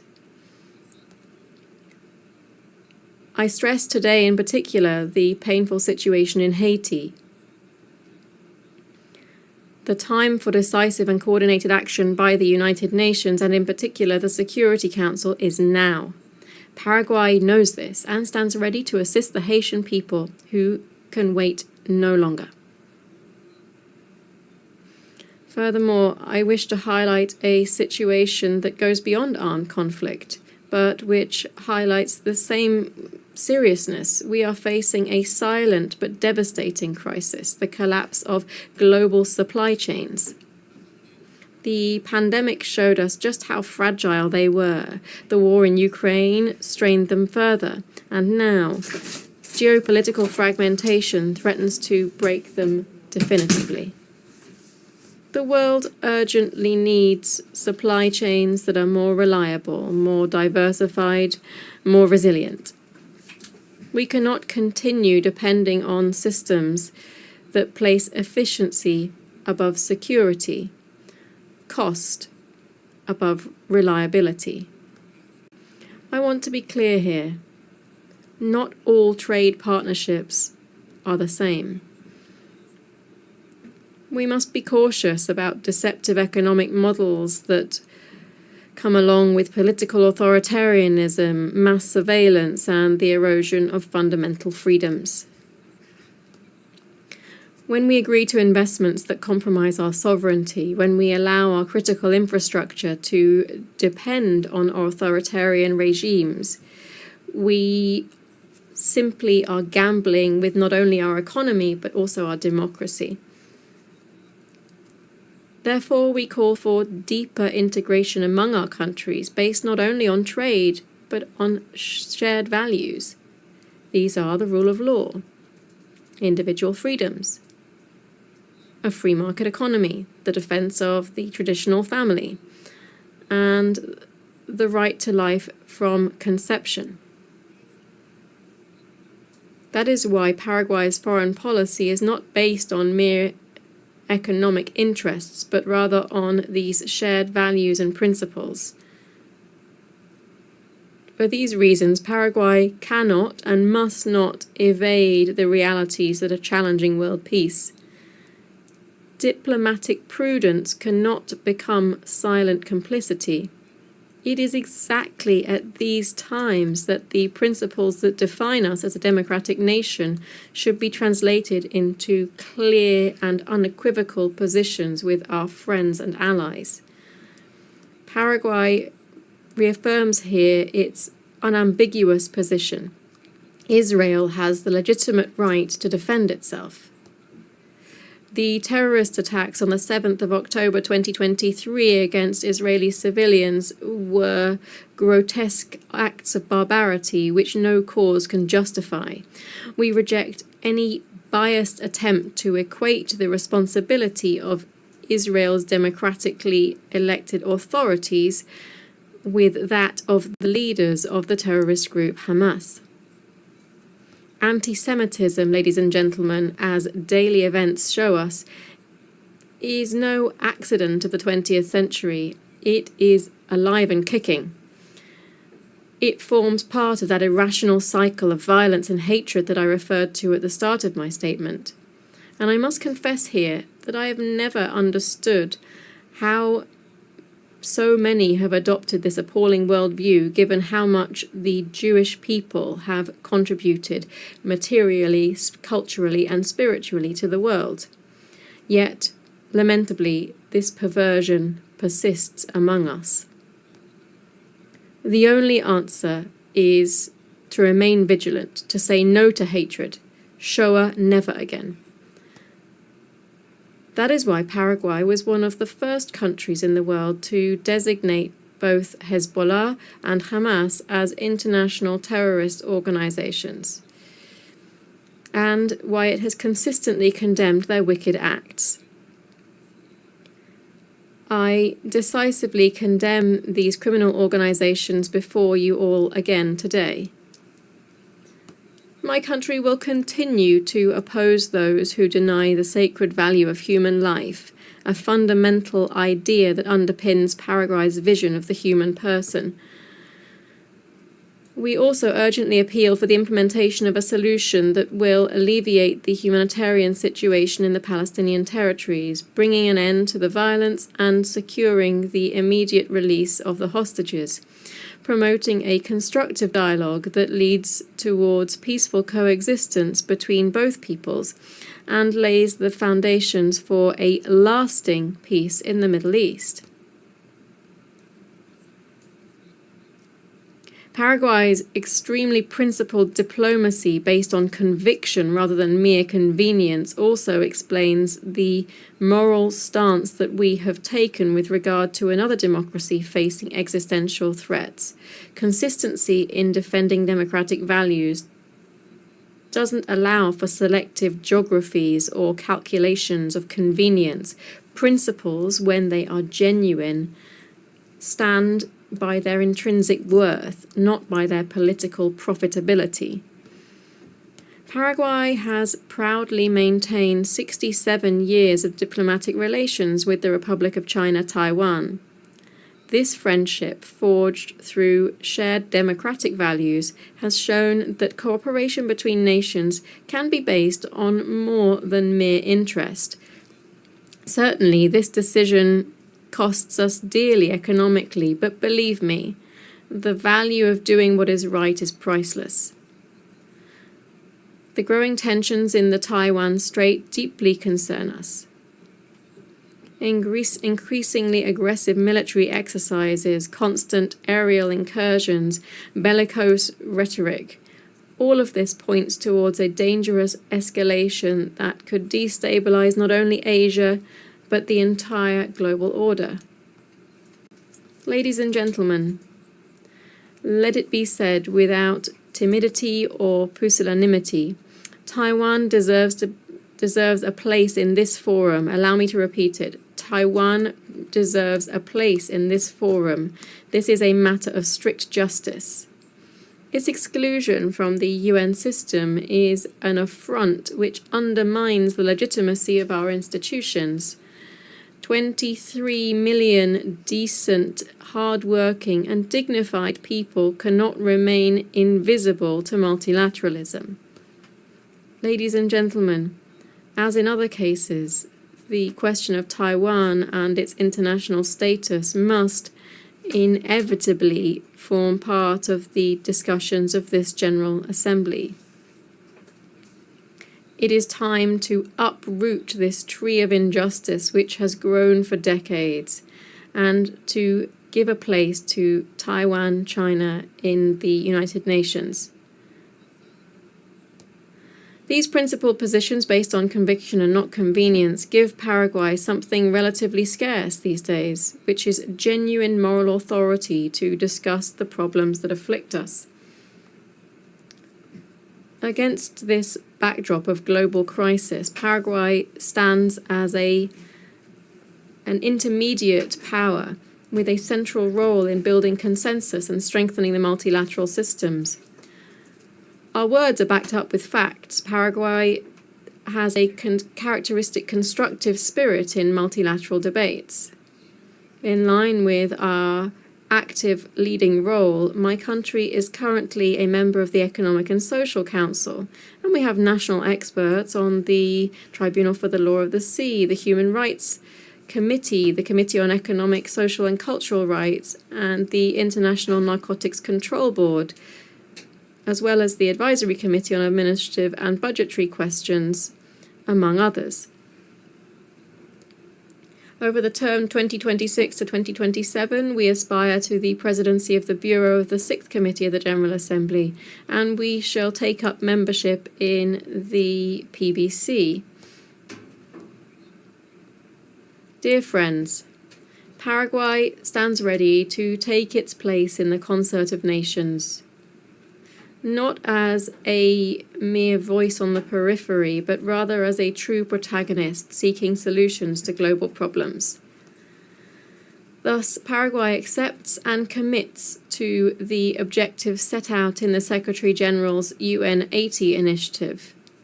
These include the quest for greater efficiency in resource use, simplification of processes, and the review of mandate implementation.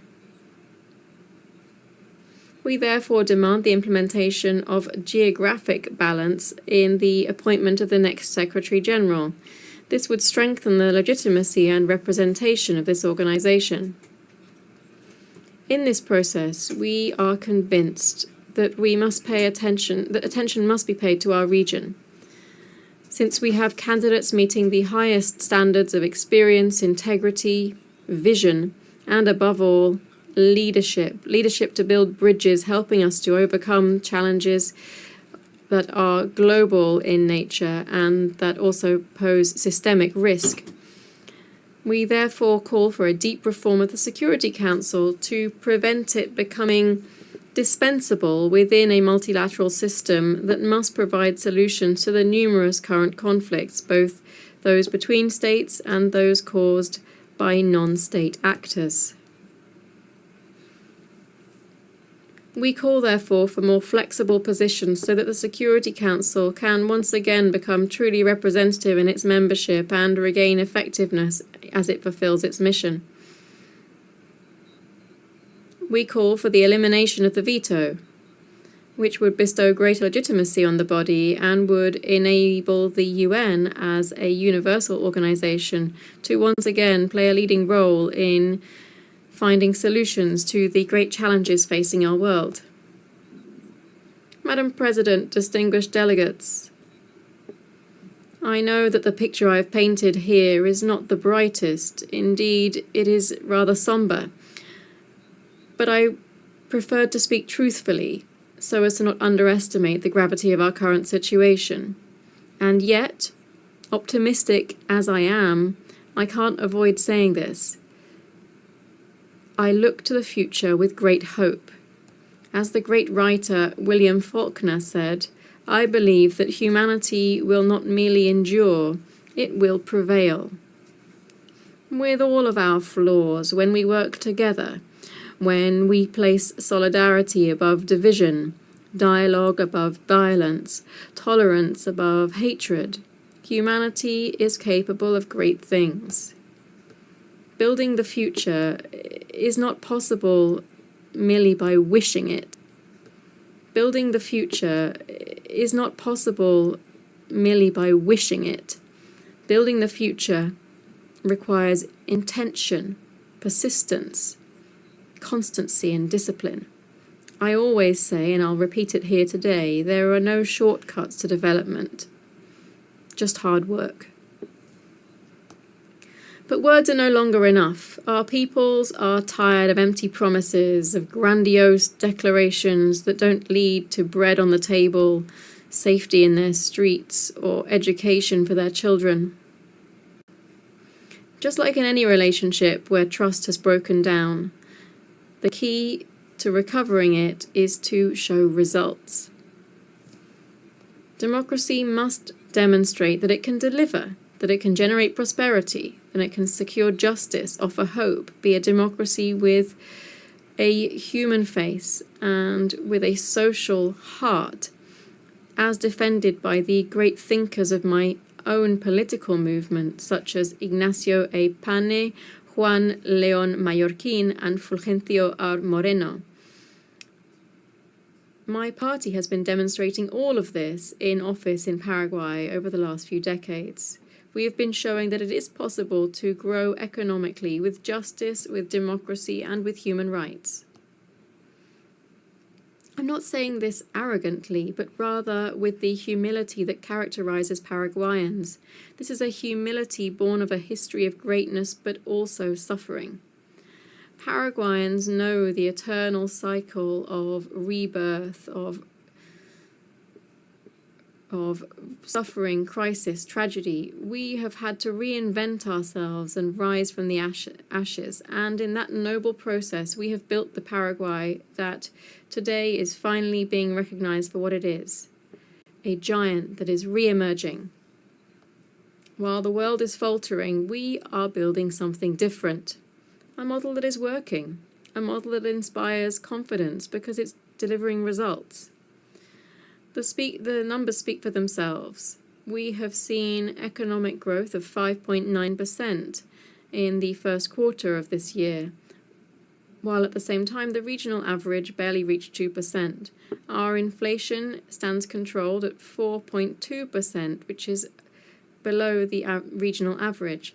We are advancing firmly towards post-pandemic fiscal convergence. Our fiscal deficit has returned to 1.5% in the national budget for next year. Our unemployment levels have fallen to historic lows, 5.6% in the first quarter this year. But growth without social justice is worthless. That's why we are implementing ambitious programs to transform lives. Our Zero Hunger in Schools program feeds more than 1 million children a day in 7,000 schools. Che Rogapora is turning thousands of working families into homeowners. For the first time, the state is offering mortgages with payments equivalent to rent, transforming a monthly expense into family wealth. I stress that 118,000 people emerged from poverty in a single year. Extreme poverty fell to 4.1%, which is the lowest level in our modern history. But none of this would have been possible without solid institutions. That's why we've undertaken bold reforms. We promoted the Civil Service Act to professionalize civil service, ending with decades of clientelism. We have the Integrity and Transparency Act, creating true oversight and accountability mechanisms and strengthening the office of the Controller General. We've adopted a National Unified Registry Act, which proposes structural transformation and, after 100 years, orders land ownership in Paraguay. The outcome of this is that in July last year, Paraguay achieved investment grade for the first time in its history. Distinguished delegates, the Paraguayan model is not perfect, of course not. We face huge challenges and much remains to be done. But we are changing reality. We're showing today that Paraguay is not merely a country. As the president of the International Automobile Federation, Mohammed Ben Sulayem, said, Paraguay is the country. Madam President, distinguished delegates, I began this speech with some rather somber warnings about the state of global democracy and our societies. The times are grave and there is much to worry about. But I do not wish to end on a pessimistic note. A different, better, brighter future is possible. It just depends on all of us. It depends on our ability to diagnose the problems with courage and to confront them with perseverance and conviction. The future isn't predetermined. Paraguay is living proof that despite the chaos and desolation of war, it is possible to rebuild. It is possible to reconcile prosperity with justice, growth with sustainability, openness with sovereignty. Paraguay, dear friends, stands ready to be part of the solution. The sleeping giant of South America has awoken and is re-emerging with strength. We are ready to be a central protagonist in the struggle for humanity's great values, to be a leading actor in the concert of nations. Because we believe in a future where democracy does not merely survive, but flourishes. Because we believe in a future in which development reaches everyone, not just a few. Because we believe in a future where cooperation is based on shared values, not on mere convenience. Because we believe in a future where trust is earned with results, not with rhetoric. Because we believe, indeed, that humanity will not merely endure, but will prevail. That different future is possible. Paraguayans are building it every day. I invite you to build it with us, together, to leave behind a better world for our children and our grandchildren, a world with more democracy, more freedom, more tolerance, more justice, a world in which hope defeats pessimism, in which light overcomes darkness and good triumphs forever and always over evil. Thank you very much.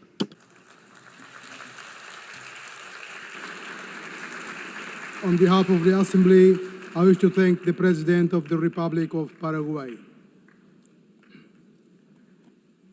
The Assembly now will hear an address by His Excellency Alar Karis, President of the Republic of Estonia. I request protocol to escort His Excellency and invite him to address the Assembly.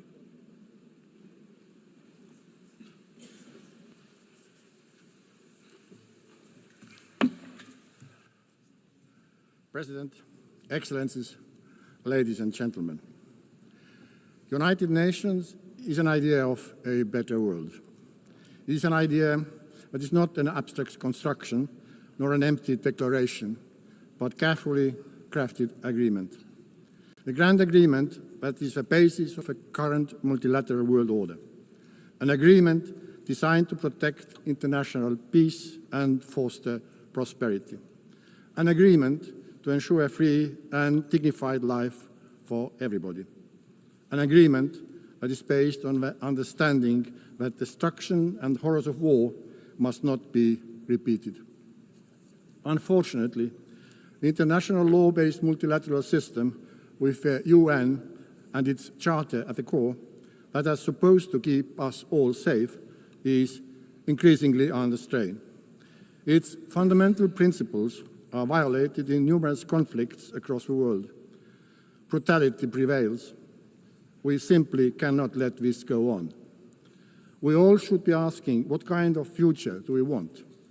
Will it be a world dominated by barbaric use of force and violence, where might is always right?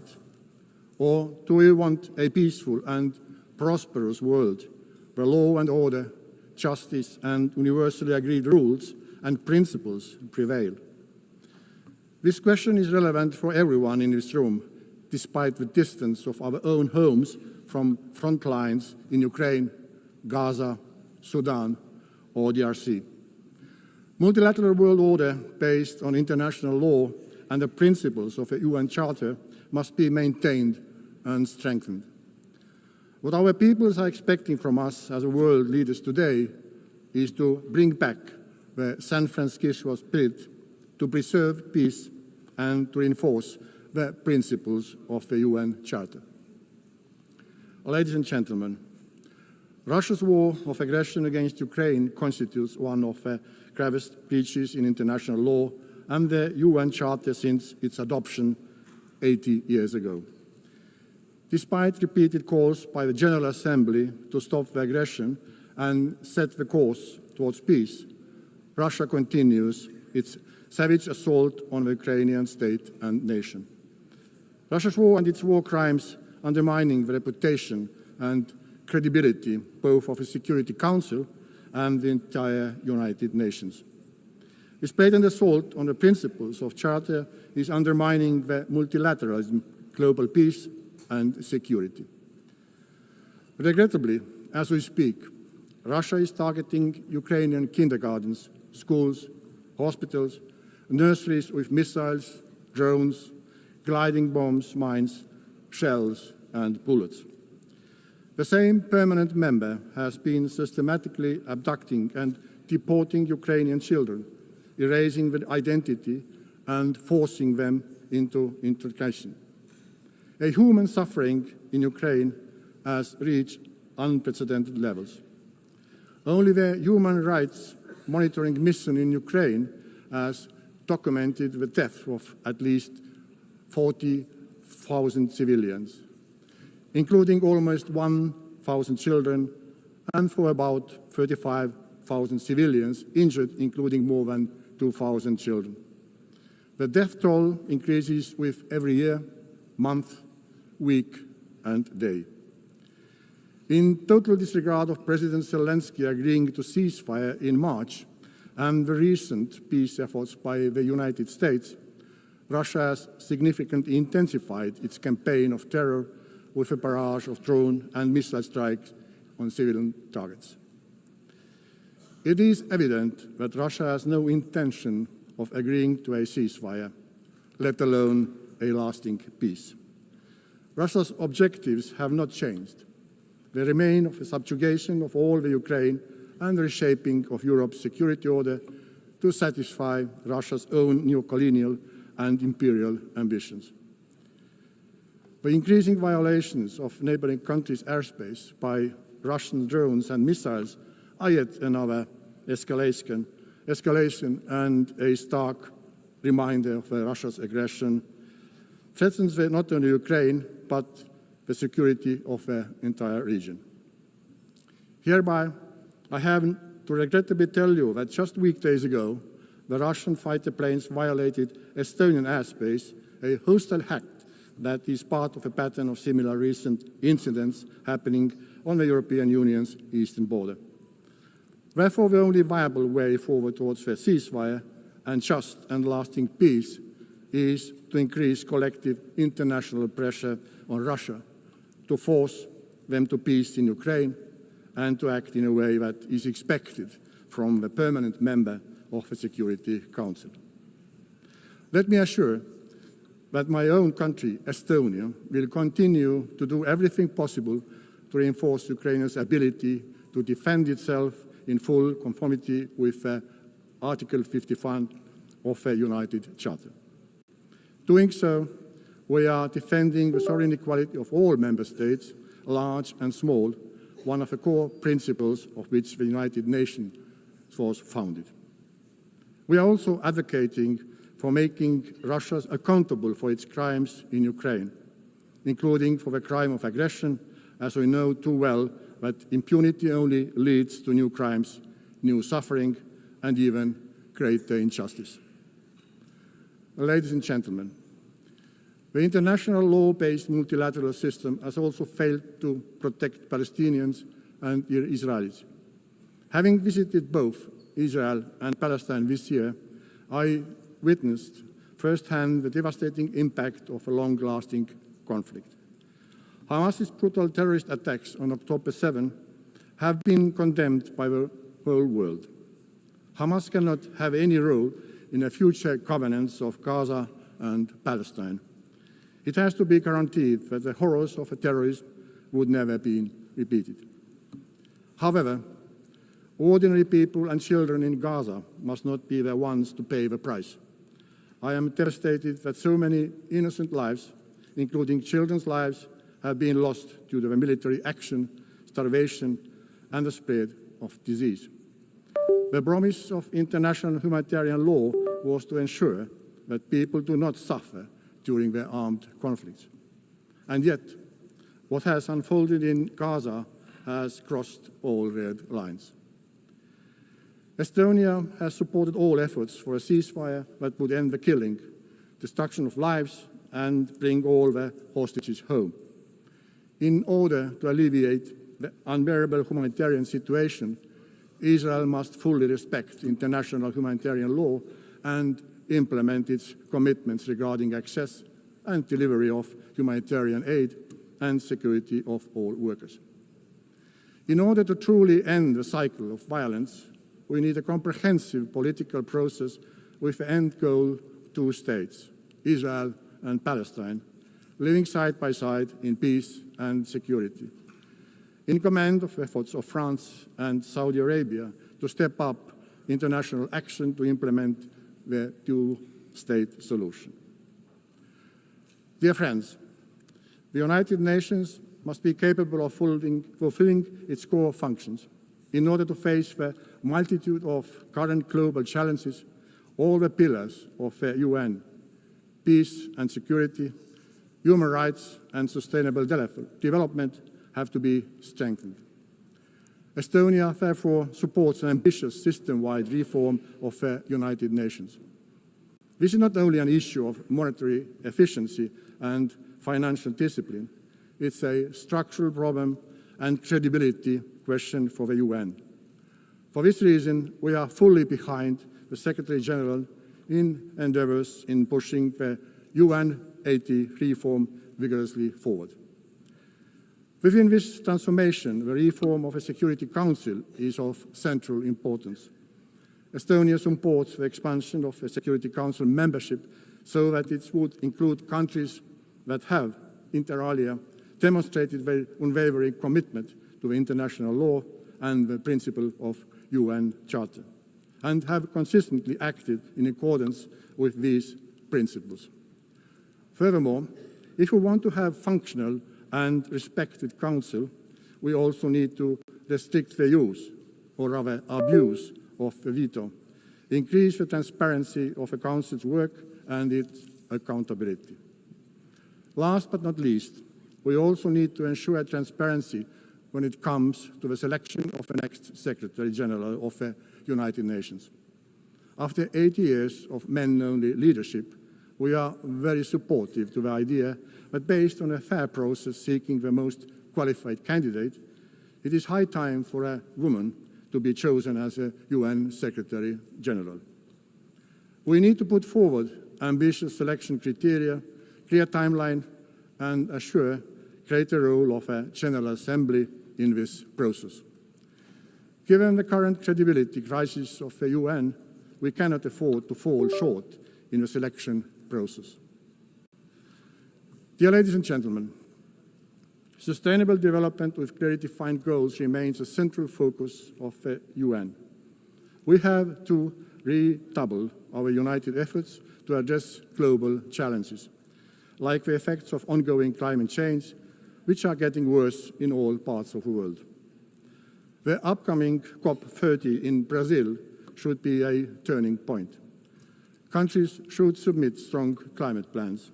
These plans should cover all parts of the economy and follow a 1.3 degree goal of the Paris Agreement.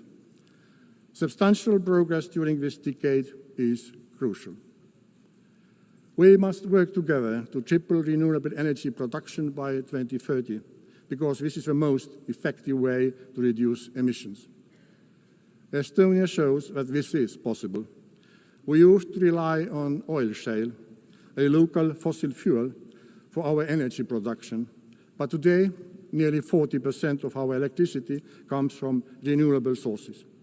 This change happened because of political will and private investments. Let us now raise our ambition together, like we did when we agreed on a World Cleanup Day to be acted upon on 20th September at Estonia's initiative and example worldwide. Not to celebrate it, but to do it. Dear colleagues, in myriad of challenges we face, accessible education is a prerequisite of understanding the current problems, learning from the mistakes of the past, and crafting a better world. Estonian educational system ranks high in many international rankings. We see how this has had an impact to many other fields where Estonia has been doing well, including digital governance, media freedom, and innovation.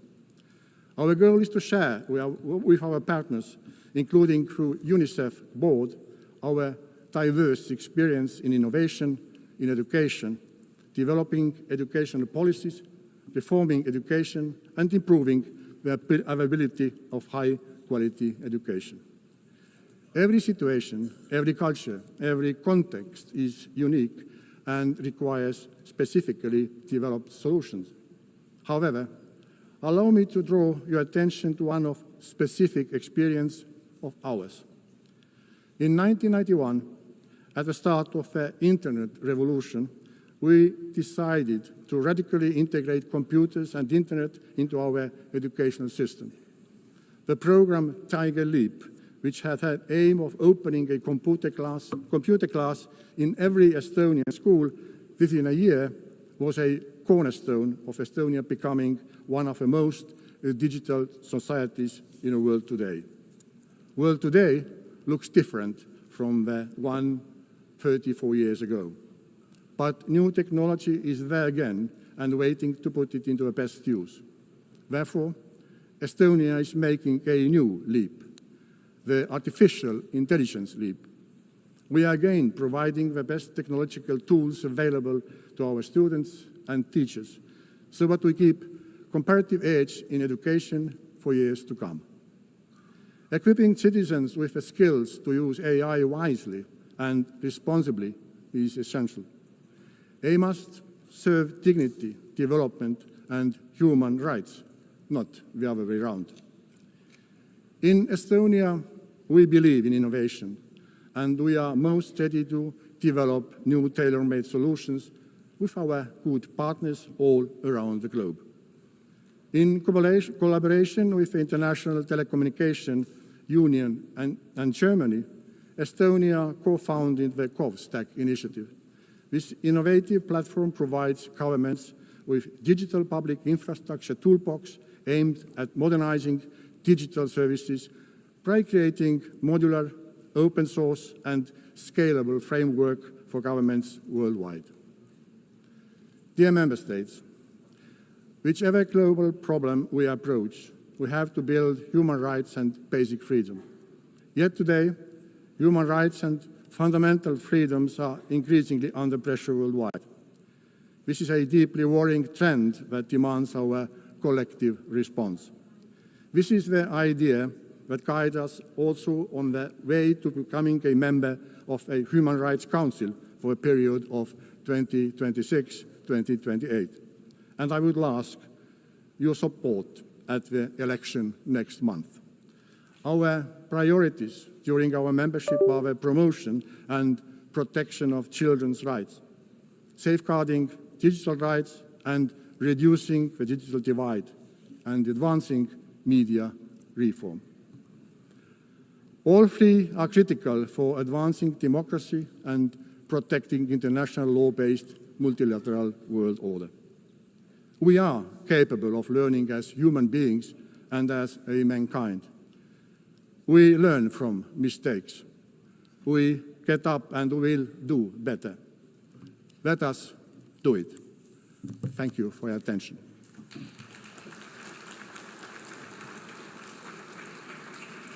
On behalf of the Assembly, I wish to thank the President of the Republic of Estonia.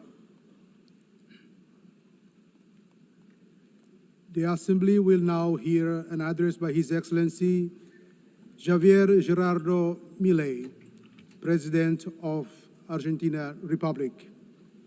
I request the protocol to exhort His Excellency and invite him to address the Assembly.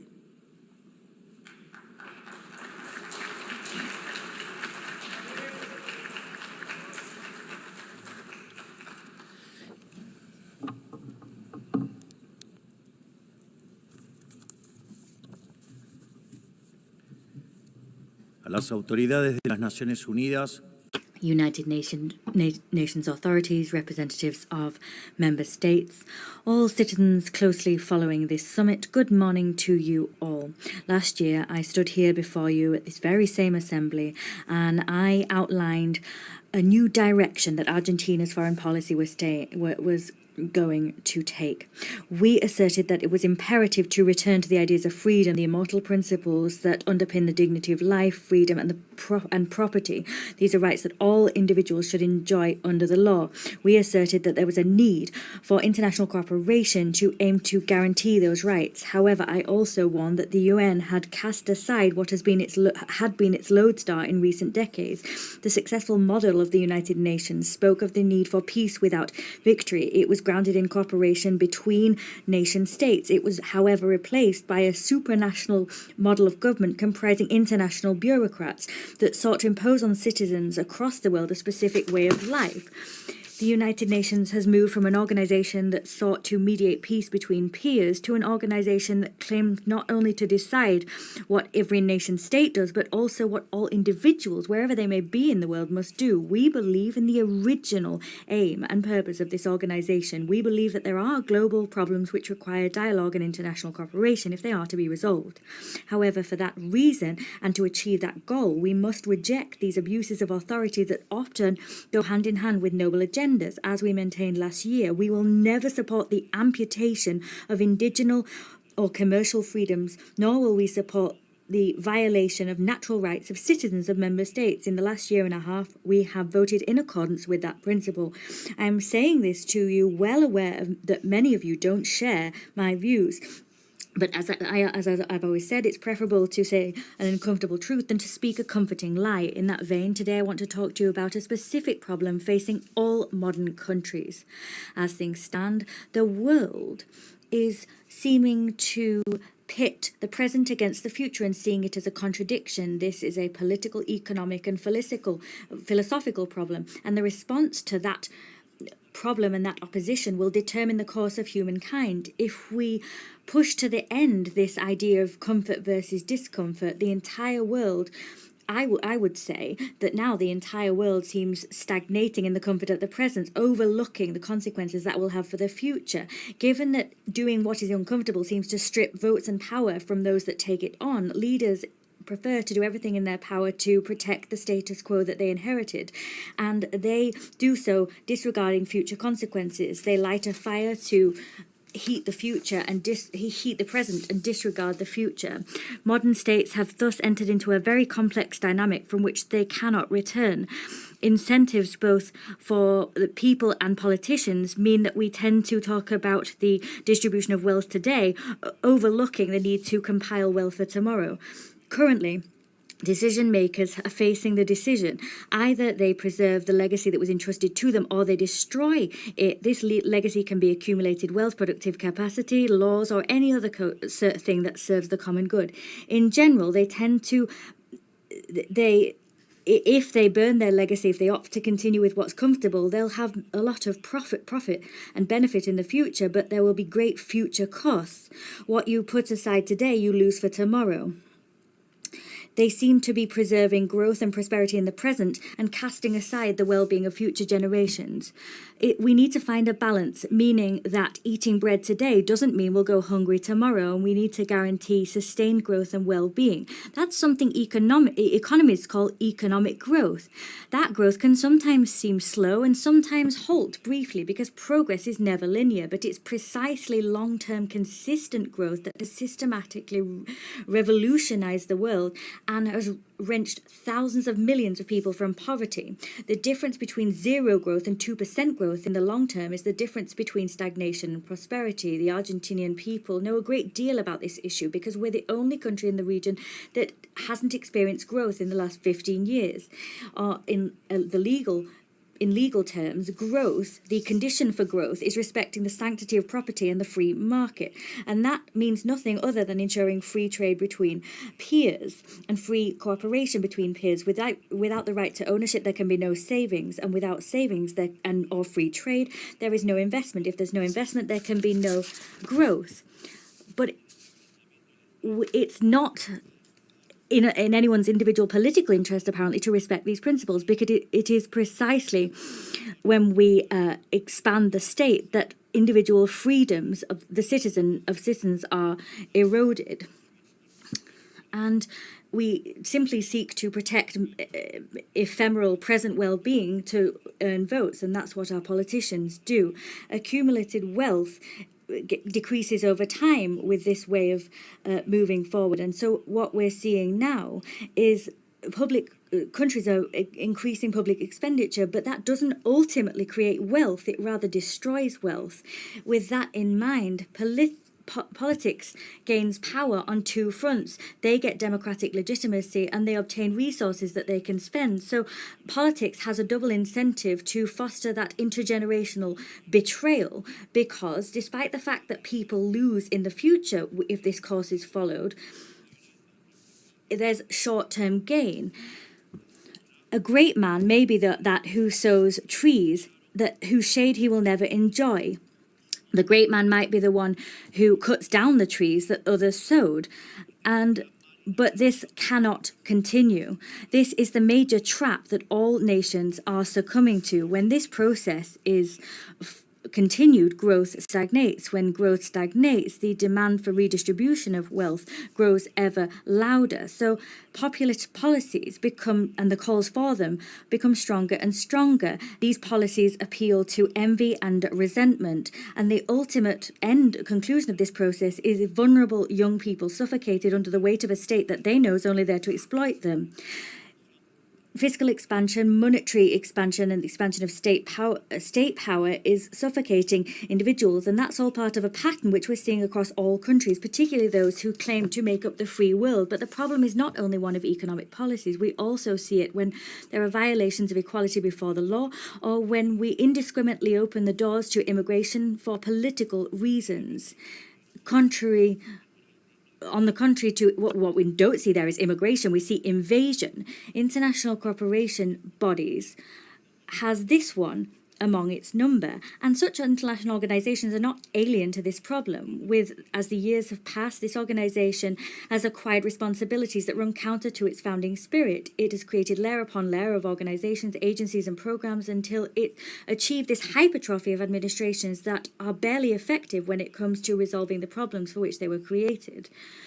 Responsibilities that the UN's taken on have swelled, and in step with that, the contributions made by member states have swelled, and in turn, the palpable results that this organization has achieved have greatly reduced. They can't offer the world what they could. There's this cocktail of incentives, and in addition, you have in this organization, unlike how it was, international organizations now see a situation whereby no one's really held accountable for their failures to resolve problems. This contradiction between lofty goals and scant results has created the erosion of the prestige of this House. Without going further, the poor results of Agenda 2030 bear witness to what I've outlined above. What continues to be seen in practice is a cycle whereby we recycle. We saw in Agenda 2030 the improper expenditure of scant resources for purposes that we don't share in order to distract attention from the real global difficulties. The world is on course for stagnation, and that's why we stood apart. I need to raise the alarm here because in Argentina, we've seen the natural consequences of proceeding in this way. You keep doing what's comfortable, but then you end up out of step with the future. In other terms, what I'm saying to you is that we're speaking to you from a future that hasn't arrived to you yet, and you've still got time to avoid this problem, because no society will survive if it sets fire to the future to simply heat the present. In my country, we've learned the hard way a very valuable lesson. For decades, we jeopardized a future in order to distribute the dividends of the present. In 2030, we finally got to a point where we'd had 100 years of doing things improperly. We'd been kicking the can down the road, but there was no one left to kick the can to. And then what happened was what I outlined previously. Our state crumbled as a result of this implosion. For the last year and a half, we've taken on the Herculean task of administering and managing extreme scarcity. And for the first time in decades, we're doing what we have to do for a better future. So the only way to usher in that better future is to do exactly the opposite of what we previously did. What we're doing stands in opposition to the rest of politics. That politics asks us to do what everyone was doing for years and what has pulled us into decline. They're asking us to jeopardize our future to meet present demands. They want us to apply the same remedy that we did 1,000 times, and that's exactly what brought us here. But I'd like to say clearly that Argentina has a government that decided to undertake the right path, even though it's the thorniest one, because prosperity and progress for our peoples cannot be delayed one day longer. However, we are not the only ones that are taking difficult decisions at this juncture, as history demands that we do. President Trump of the United States also understands that the time has come to reverse a dynamic which is leading the United States towards a disaster. And we know that a disaster in the United States is a global disaster. His unflinching and successful policy in terms of halting illegal immigration makes that conviction more than clear. He knows that he must do what's necessary, even though many may not like it, before it's too late. In other countries, for example, it's already too late to take the decisions he has. That's not only what's important. What Donald Trump is also doing is restructuring the terms of international trade in an unprecedented fashion. That's a titanic task which gets to the very core of the global economic system, because that system has been gnawing away at the industrial heart of his country, and the country now has an unparalleled debt crisis. Furthermore, he's undertaking a cleaning up of the institutional capture of the American state, because it's being infiltrated by left-wing factions that were seeking to undermine any reform program that was necessary. Both I and Donald Trump know what we're doing in the face of these challenges. All of these challenges have a common denominator that all countries, including supranational organizations, must address. They must find a way of creating dividends for the future and not succumb to the temptation of dealing with the present. This is something that major nations, Western nations, have been aware of and putting into practice for decades. We need to get back to that. We need to go back to our roots. We need to tackle priorities first, and that needs to go hand in hand with the idea that you need to do what's difficult but right and prioritize that over and above what's easy and comfortable. As I previously said, this also stands for international organizations that have gradually been integrating such actions into their ecosystem.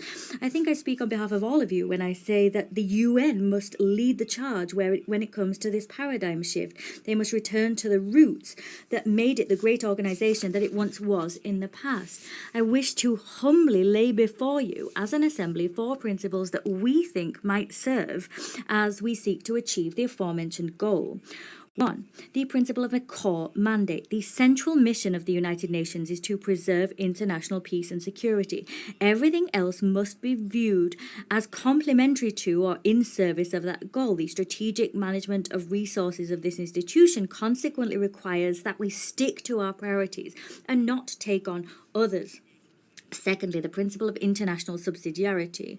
The UN must tackle an issue solely when it is patently clear that the problem demonstrably exceeds national capacity for action. In all other cases, it is right and proper to return the initiative to states. They are the ones who have the democratic legitimacy and answer to their peoples. 3. The principle of institutional efficiency. Argentina has undertaken a process whereby it seeks to optimize the state. We've eliminated redundant structures and returned resources to taxpayers. In the same way, we believe that the UN requires a similar journey. That requires conducting reliable audits, closing ineffective programs, the consolidation of agencies into single bodies, and financing tied to real achievement. 4. The principle of normative simplification and streamlining. Peace is not only the absence of conflict, it requires prosperous societies. International cooperation must not transform into an obstacle for economic growth and an obstacle to the creation of opportunities. Consequently, we can only and must only support initiatives that do not stymie states' capacities to lead their own production and productive efforts to attract investment and foster trade that are the right way to reduce poverty. These principles will be highly valuable, we believe, in terms of getting our organization back on course so it can stand the test of time and produce tangible results over time. To conclude, I want to raise 4 sensitive and crucially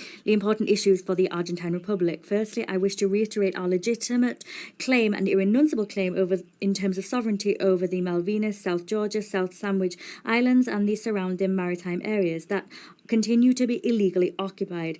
In spite of the fact that 80 years have elapsed since the creation of this organization, colonial situations such as this one remain unresolved. For this reason, we call upon the United Kingdom to resume bilateral negotiations in accordance with Resolution 2065 of this very same General Assembly, together with all relevant subsequent resolutions.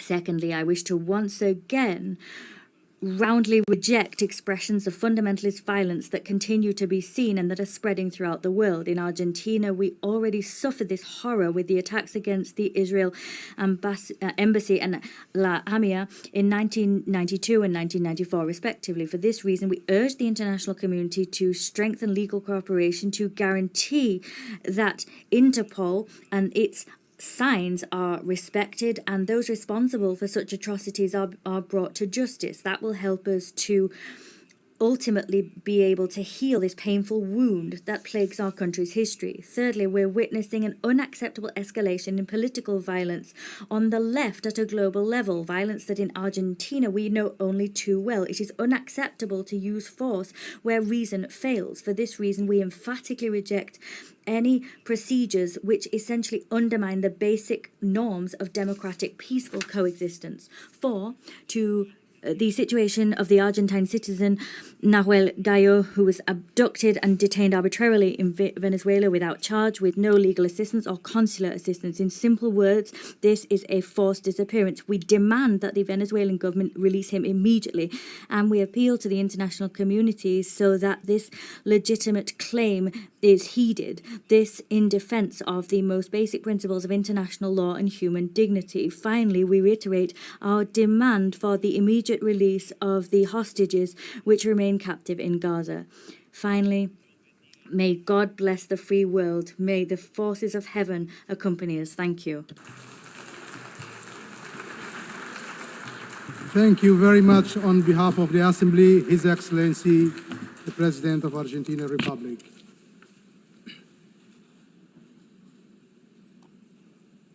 The Assembly will now hear the address by His Excellency Alexander Vučić, President of the Republic of Serbia. I request protocol to escort His Excellency and invite him to address the Assembly.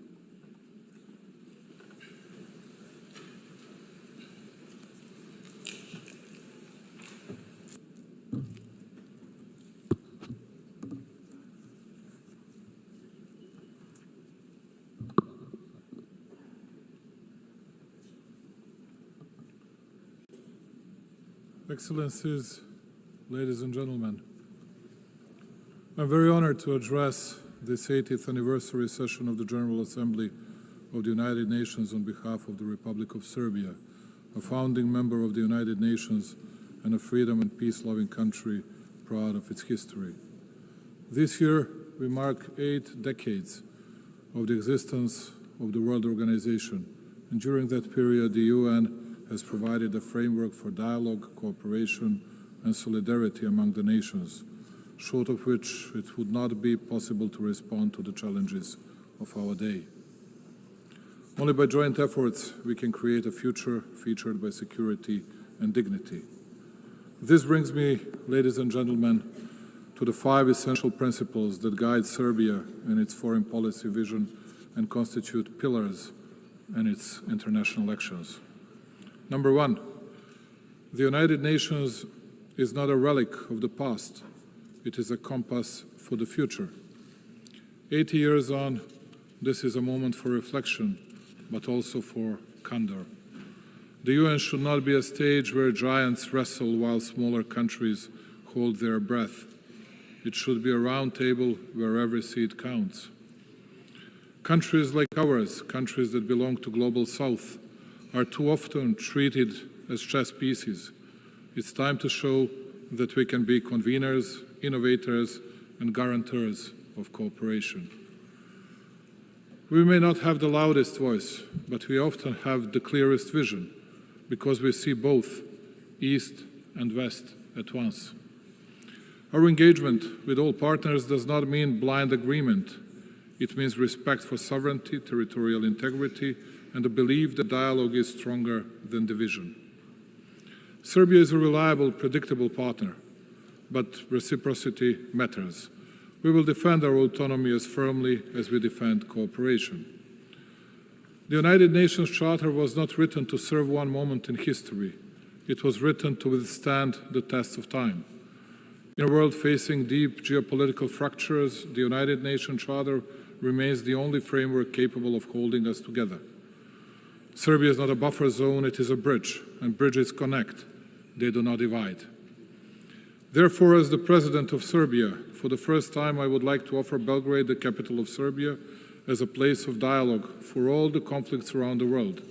I believe that we will offer the best possible hospitality and absolute security for the participants. The world is facing its deadly surge in violence since World War II.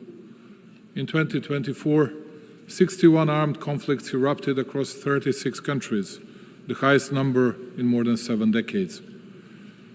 The proliferation of misinformation, particularly via digital platforms, has fueled distrust between countries, targeting elections, trade negotiations, and public sentiment. Serbia believes in pragmatic cooperation, finding common ground even where disagreements persist. People around the world are frustrated with governments and businesses, and they want a better future for themselves and their families. The best way to deliver that is through collaboration across nations. We live in times of the most difficult conflicts and the most difficult divisions within countries, continents, and regions since the foundation of the UN. A particularly worrying thing is a fact that, provoked by different factors, we have the deepest and the most difficult divisions within each society, with, most often, extremely violent consequences of actions of mutual non-understanding, non-communicating, and distancing from what used to be accepted as elementary decency and behavior in both country-to-country and people-to-people relations. The world is divided, believe it or not, less by ideological, but much more by emotional, hate-driven differences caused by undermining of countries, societies, elementary moral values as well. In each village and hamlet worldwide, and particularly with the members of the citizens' alleged elite, at least it used to be the case, no matter who dies of natural causes, and especially if someone dies in an accident or gets killed, the biggest part of the society felt the need to pay their respect to the deceased, even those who didn't think highly of the respective person during his or her lifetime. Today, we are witnessing the unprecedented wonder, a sick expression of joy for the crime committed against an innocent person. The example of Charlie Kirk is the best confirmation of that. He was savagely assassinated just because his killer didn't like his ideas. He was shot, even after death, by the same ones who had prepared political and media grounds for his assassination. And please do not be surprised because I'm speaking about this more than about big world conflicts. It is precisely that such a development devastates in a deepest and the clearest way the world political community much more than conflicts with clear and visible actors. In the era of social networks, in the era of freedom, we have reached the point of the biggest unfreedoms and unambiguous limiting of freedoms of the others. How can it be possible that, let's say, ABC television hosts get bigger media attention in the US than the attempted assassination against, let's say, President Trump? Who are these shadow rulers who impact the key political movements and who want to run the world and each country individually, and almost as a rule without the people's will and legitimacy? They run all the processes, and all of us because they're chosen by God, as they like to put it. The elite and other people who are, I suppose, incapable of choosing their own path. Those are extremely dangerous things, which will lead to further dissolving of our societies and our countries, but also the overall world politics. It was mostly spoken here about Palestine and Israel. Both are our friends. And I cannot easily, because of more likes on social networks, nor I want to take sides and speak about good and bad people just because it brings us another point in daily politics. But speaking of which, let me bring you back to the beginning of this part of my speech. Big pro-Palestinian demonstrations were held in Italy during the past weekend. People were shouting, Gaza, Gaza, but at least in Milan, some of them did not even think of Gaza.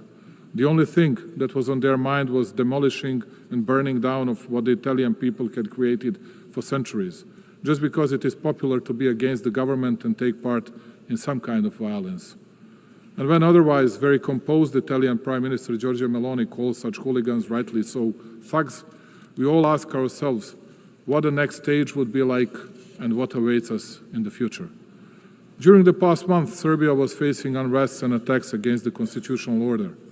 In spite of the violence exerted by the protesters, we tried to find a significant share of blame in myself, ourselves, and in us running the country.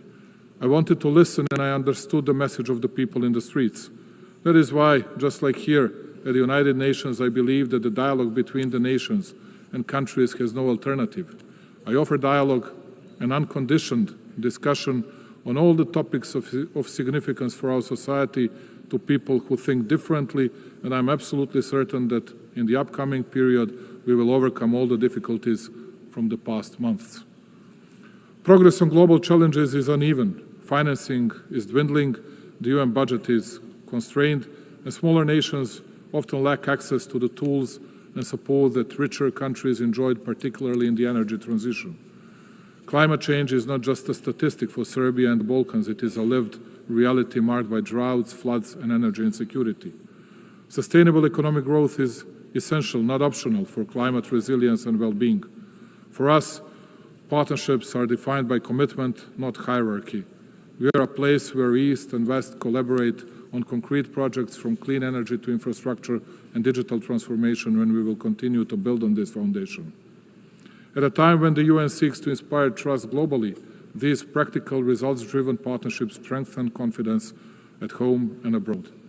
Distinguished colleagues, alongside many other member states, especially those who do not belong among great powers, Serbia is adamant in pointing to the importance of and respect for the fundamental principles and rules of the Charter of the United Nations. Perhaps it is only too proper to repeat today what we committed to 8 decades ago. The principles and rules of the Charter are valid equally for all states, large or small, for all political powers or levels of development. With a feeling of deep pride, my country continues to commit to a consistent implementation of international norms, notwithstanding the fact that it too is facing a lack of fairness and double standards. In words and deeds, and on a number of occasions, Serbia has recommitted to respecting the sovereignty and territorial integrity of all UN member states, the fundamental principles of the Charter. In doing so, my country expects all the states to respect its sovereignty and territorial integrity, which I have the pleasure to note most of them do, and to which I owe my profound gratitude. After all, as I said on many previous occasions, the respect of the Charter of the UN is not a matter of choice. Rather than that, it is a universal and binding obligation of us all. Number two, territorial integrity is not a principle measured by power. It is the measure that restrains power. If the principle of territorial integrity is applied selectively, it ceases to apply at all. Its violation in one place becomes justification for conflict everywhere. Undermining it does not create exceptions. Rather, like in the case of Serbia, it creates precedents, dangerous ones. Serbia is well aware of the price paid in disregard of international law and multilateralism.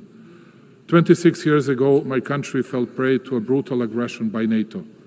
It opened a Pandora box of sorts, whereby the very postulates of international law were unscrupulously undermined and the principle of territorial integrity brought into question. The consequences of such actions of those who consider themselves untouchable at the time are felt today as well. Even though small in respect of global powers, Serbia is not deterred from commitment to the principles of international law. We firmly believe that they should be respected in every situation, without exception and selectivity. As a persistent drop can shape stones over time, so does our perseverance in defending universal norms help assert their durability. Serbia will continue advocating those principles, as the observance of the respective is the only reliable way to peace and stability. This rostrum and this occasion are the best opportunity to reiterate that my country will never forget its history, its people, its sanctities. Kosovo and Metohija is an inseparable part of Serbia, the main pillar of its identity, culture, and spiritual heritage. For us Serbs, it is not only a piece of land, it is the cradle of our spirituality and our existence on that land over centuries. Our concern is not only moral and historical, it is humane too. It is with a heavy heart that I advise of the dramatic circumstances in which the Serbs of Kosovo live today. Day in, day out, they are denied basic human rights, the right to life, freedom of movement, the right to education and health protection, access to workplace and property. They live in isolation, basic foods and medicines are in short supply, while children grow up in a fear and uncertainty. Their situation is not only local by nature, it touches upon the conscience of the entire international community and is a test of its readiness to fend for the innocent and helpless. We witness ethnic violence suffered by the Serbs almost every day. It is frightening in size and scope. The Serbs are physically attacked, intimidated, arrested unlawfully, their property is confiscated, and their rights to language, education, and cultural expression limited. The Serbs are often discriminated against, too. The practice sets the stage to make life in Serbian communities more difficult as they are denied basic services, taxed exorbitantly, and erected hurdles and obstacles too. This is aimed at creating fear and pressure, and by extension change the demographic picture and force the Serbs to flee Kosovo and Metohija. Serbia, therefore, calls on the international community to take concrete and resolute measures to stop the violence in order to ensure security and rights of all peoples in Kosovo and Metohija. Compassion is not good enough. We need deeds and protection mechanisms. Notwithstanding the continuous, open and obvious violations of UN Security Council Resolution 1244, Serbia continues to believe in dialogue under the European Union auspices. It has no alternative, and if true and committed, it is the only way to a just and sustainable solution in line with international law and with full respect for mutual obligations.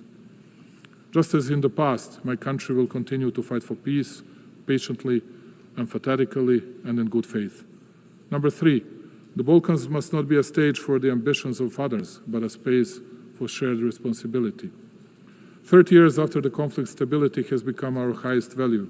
The nations of the Balkans deserve the right to shape their future free from external patronage through cooperation, mutual respect, and regional ownership. Distinguished colleagues, cooperation, dialogue, and mutual confidence are perceived as main levers of international relations also on the regional level. We consider that our region should look to the future while we continue to work to the benefit of all citizens and economic interlinkage. To paraphrase Indira Gandhi, who once said that one cannot shake hands with a clenched fist, let me say that Serbia will keep its hand extended, the hand reaching over divisions and borders, devoted to stability and prosperity for all those who strive for a positive agenda and a vision of common European future. The stability of our region is of paramount importance for us. As a guarantor of the Dayton Peace Agreement that we signed 30 years ago, we shall always work toward its full implementation and respect for the rights of all 3 constituent peoples in Bosnia and Herzegovina, Serbs, Bosniaks, and Croats. Unilateral acts and the abuse of authority contrary to the letter of the agreement are not conducive to peace and bring about new tensions. Only by the agreement of Bosnia and Herzegovina's people and entities can the stability and functioning of that country be guaranteed.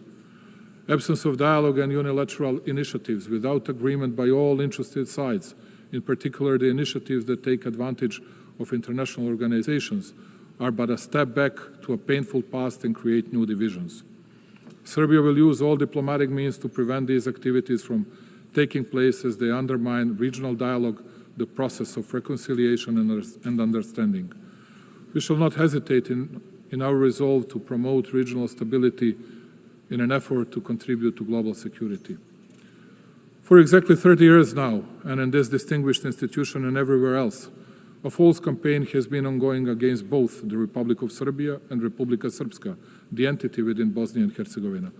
All over the world, everywhere, countless times, you could hear how, as they used to say, from well-informed sources, they heard that it was only a matter of days before Serbia would attack someone in the region, and that Republika Srpska and its leadership would violate the territorial integrity of Bosnia and Herzegovina. And all this time, it has been a lie, a real smoke screen, intended to enable international representatives who are not elected by the people to deal with legitimate representatives of the Serbian people, one of the three constituent peoples in Bosnia, imposing sanctions against them, believe it or not, replacing them from the positions the people elected them to, and conducting criminal proceedings and issuing convictions for words spoken for verbal offenses. Thus, all of you are witnesses to a fact that for 3.5 years since the beginning of the conflict in Ukraine, we have been hearing stories that we, as an alleged Russian puppet, will attack someone in the region, which of course did not happen and will not happen. The only thing we have never heard is an apology from those who spread such falsehoods, and it is quite certain that we will never hear one. Let me reiterate, Serbia is a free, independent and sovereign country that makes its own decisions independently. We are committed to our European path. We do not plan to attack anyone, but equally, we will not allow anyone else to threaten our freedom and our country. Number 4, the world is changing and the United Nations must evolve to remain a pillar of global stability. Reforming the United Nations is not simply an institutional task. It is a moral duty to safeguard the future of global peace and justice.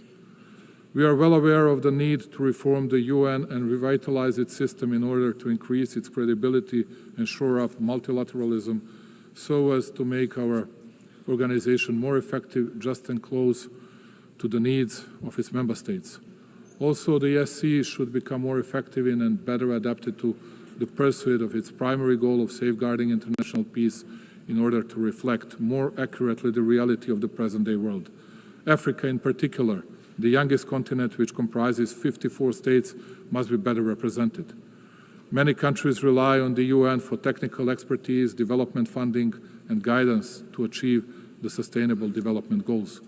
Cuts to funding or reduced access to UN programs risk widening the gap between wealthy and developing nations. As the UN looks for ways to reduce costs, we are happy to offer to host any of UN bodies, institutions, agencies in Serbia with the best possibility to continue being a bridge between developed and developing regions. Serbia is situated at the crossroads of Europe, easily accessible to both East and West. And speaking about cost effectiveness, we are able to offer lower operational costs compared to Geneva, New York, or other big hubs. Belgrade offers modern facilities, reliable connectivity, and proven capacity to host large international events, for example, Expo 2027. Hosting an agency in Belgrade strengthens the UN's presence in southeastern Europe, a region with transitional and developmental experience relevant to global priorities. This would expand the UN's geographic footprint, ensuring agencies are more representative and globally distributed. And number 5, Serbia will remain independent and will overcome internal challenges through the strength of its statehood tradition, focusing steadfastly on building a prosperous future. True sovereignty today is not insulation. It is the dignity to choose, to say yes on our own terms, and to use that choice for cooperation. Serbia's independence is not a privilege granted. It is a sovereign right exercised. And its sovereignty is not situational, it is foundational. Notwithstanding numerous global challenges, Serbia has remained on a steady course. Its macroeconomic situation is stable and its economy continues to grow, which only shows how commitment to reforms and responsible economic policies lead to great results. Investments in infrastructure, energy transition, and digitalization bear out my country's commitment to sustainable development and the 2030 Agenda goals. Let me take a moment, ladies and gentlemen, to inform you that in 2027, Serbia will host the specialized exhibition Expo 2027 with a motto, Play for Humanity, Sport and Music for All. This event will provide an opportunity for my country to show to the world the strength of our culture, sport, and creativity as a universal language that transcends differences. This will be a moment in which, along with its partners, Serbia will build bridges of friendship and togetherness, promote understanding, and open new horizons of cooperation. Serbia's way is the way of development, progress, and prosperity, and it is fully committed to becoming a full-fledged member of the European Union. This commitment, though, makes us no less devoted to promoting and deepening cooperation with countries from other parts of the world, maintaining and cherishing all along our traditional friendships and relations of trust in the East. Strengthening overall bilateral relations with key actors of the international community and with our European partners tops our agenda.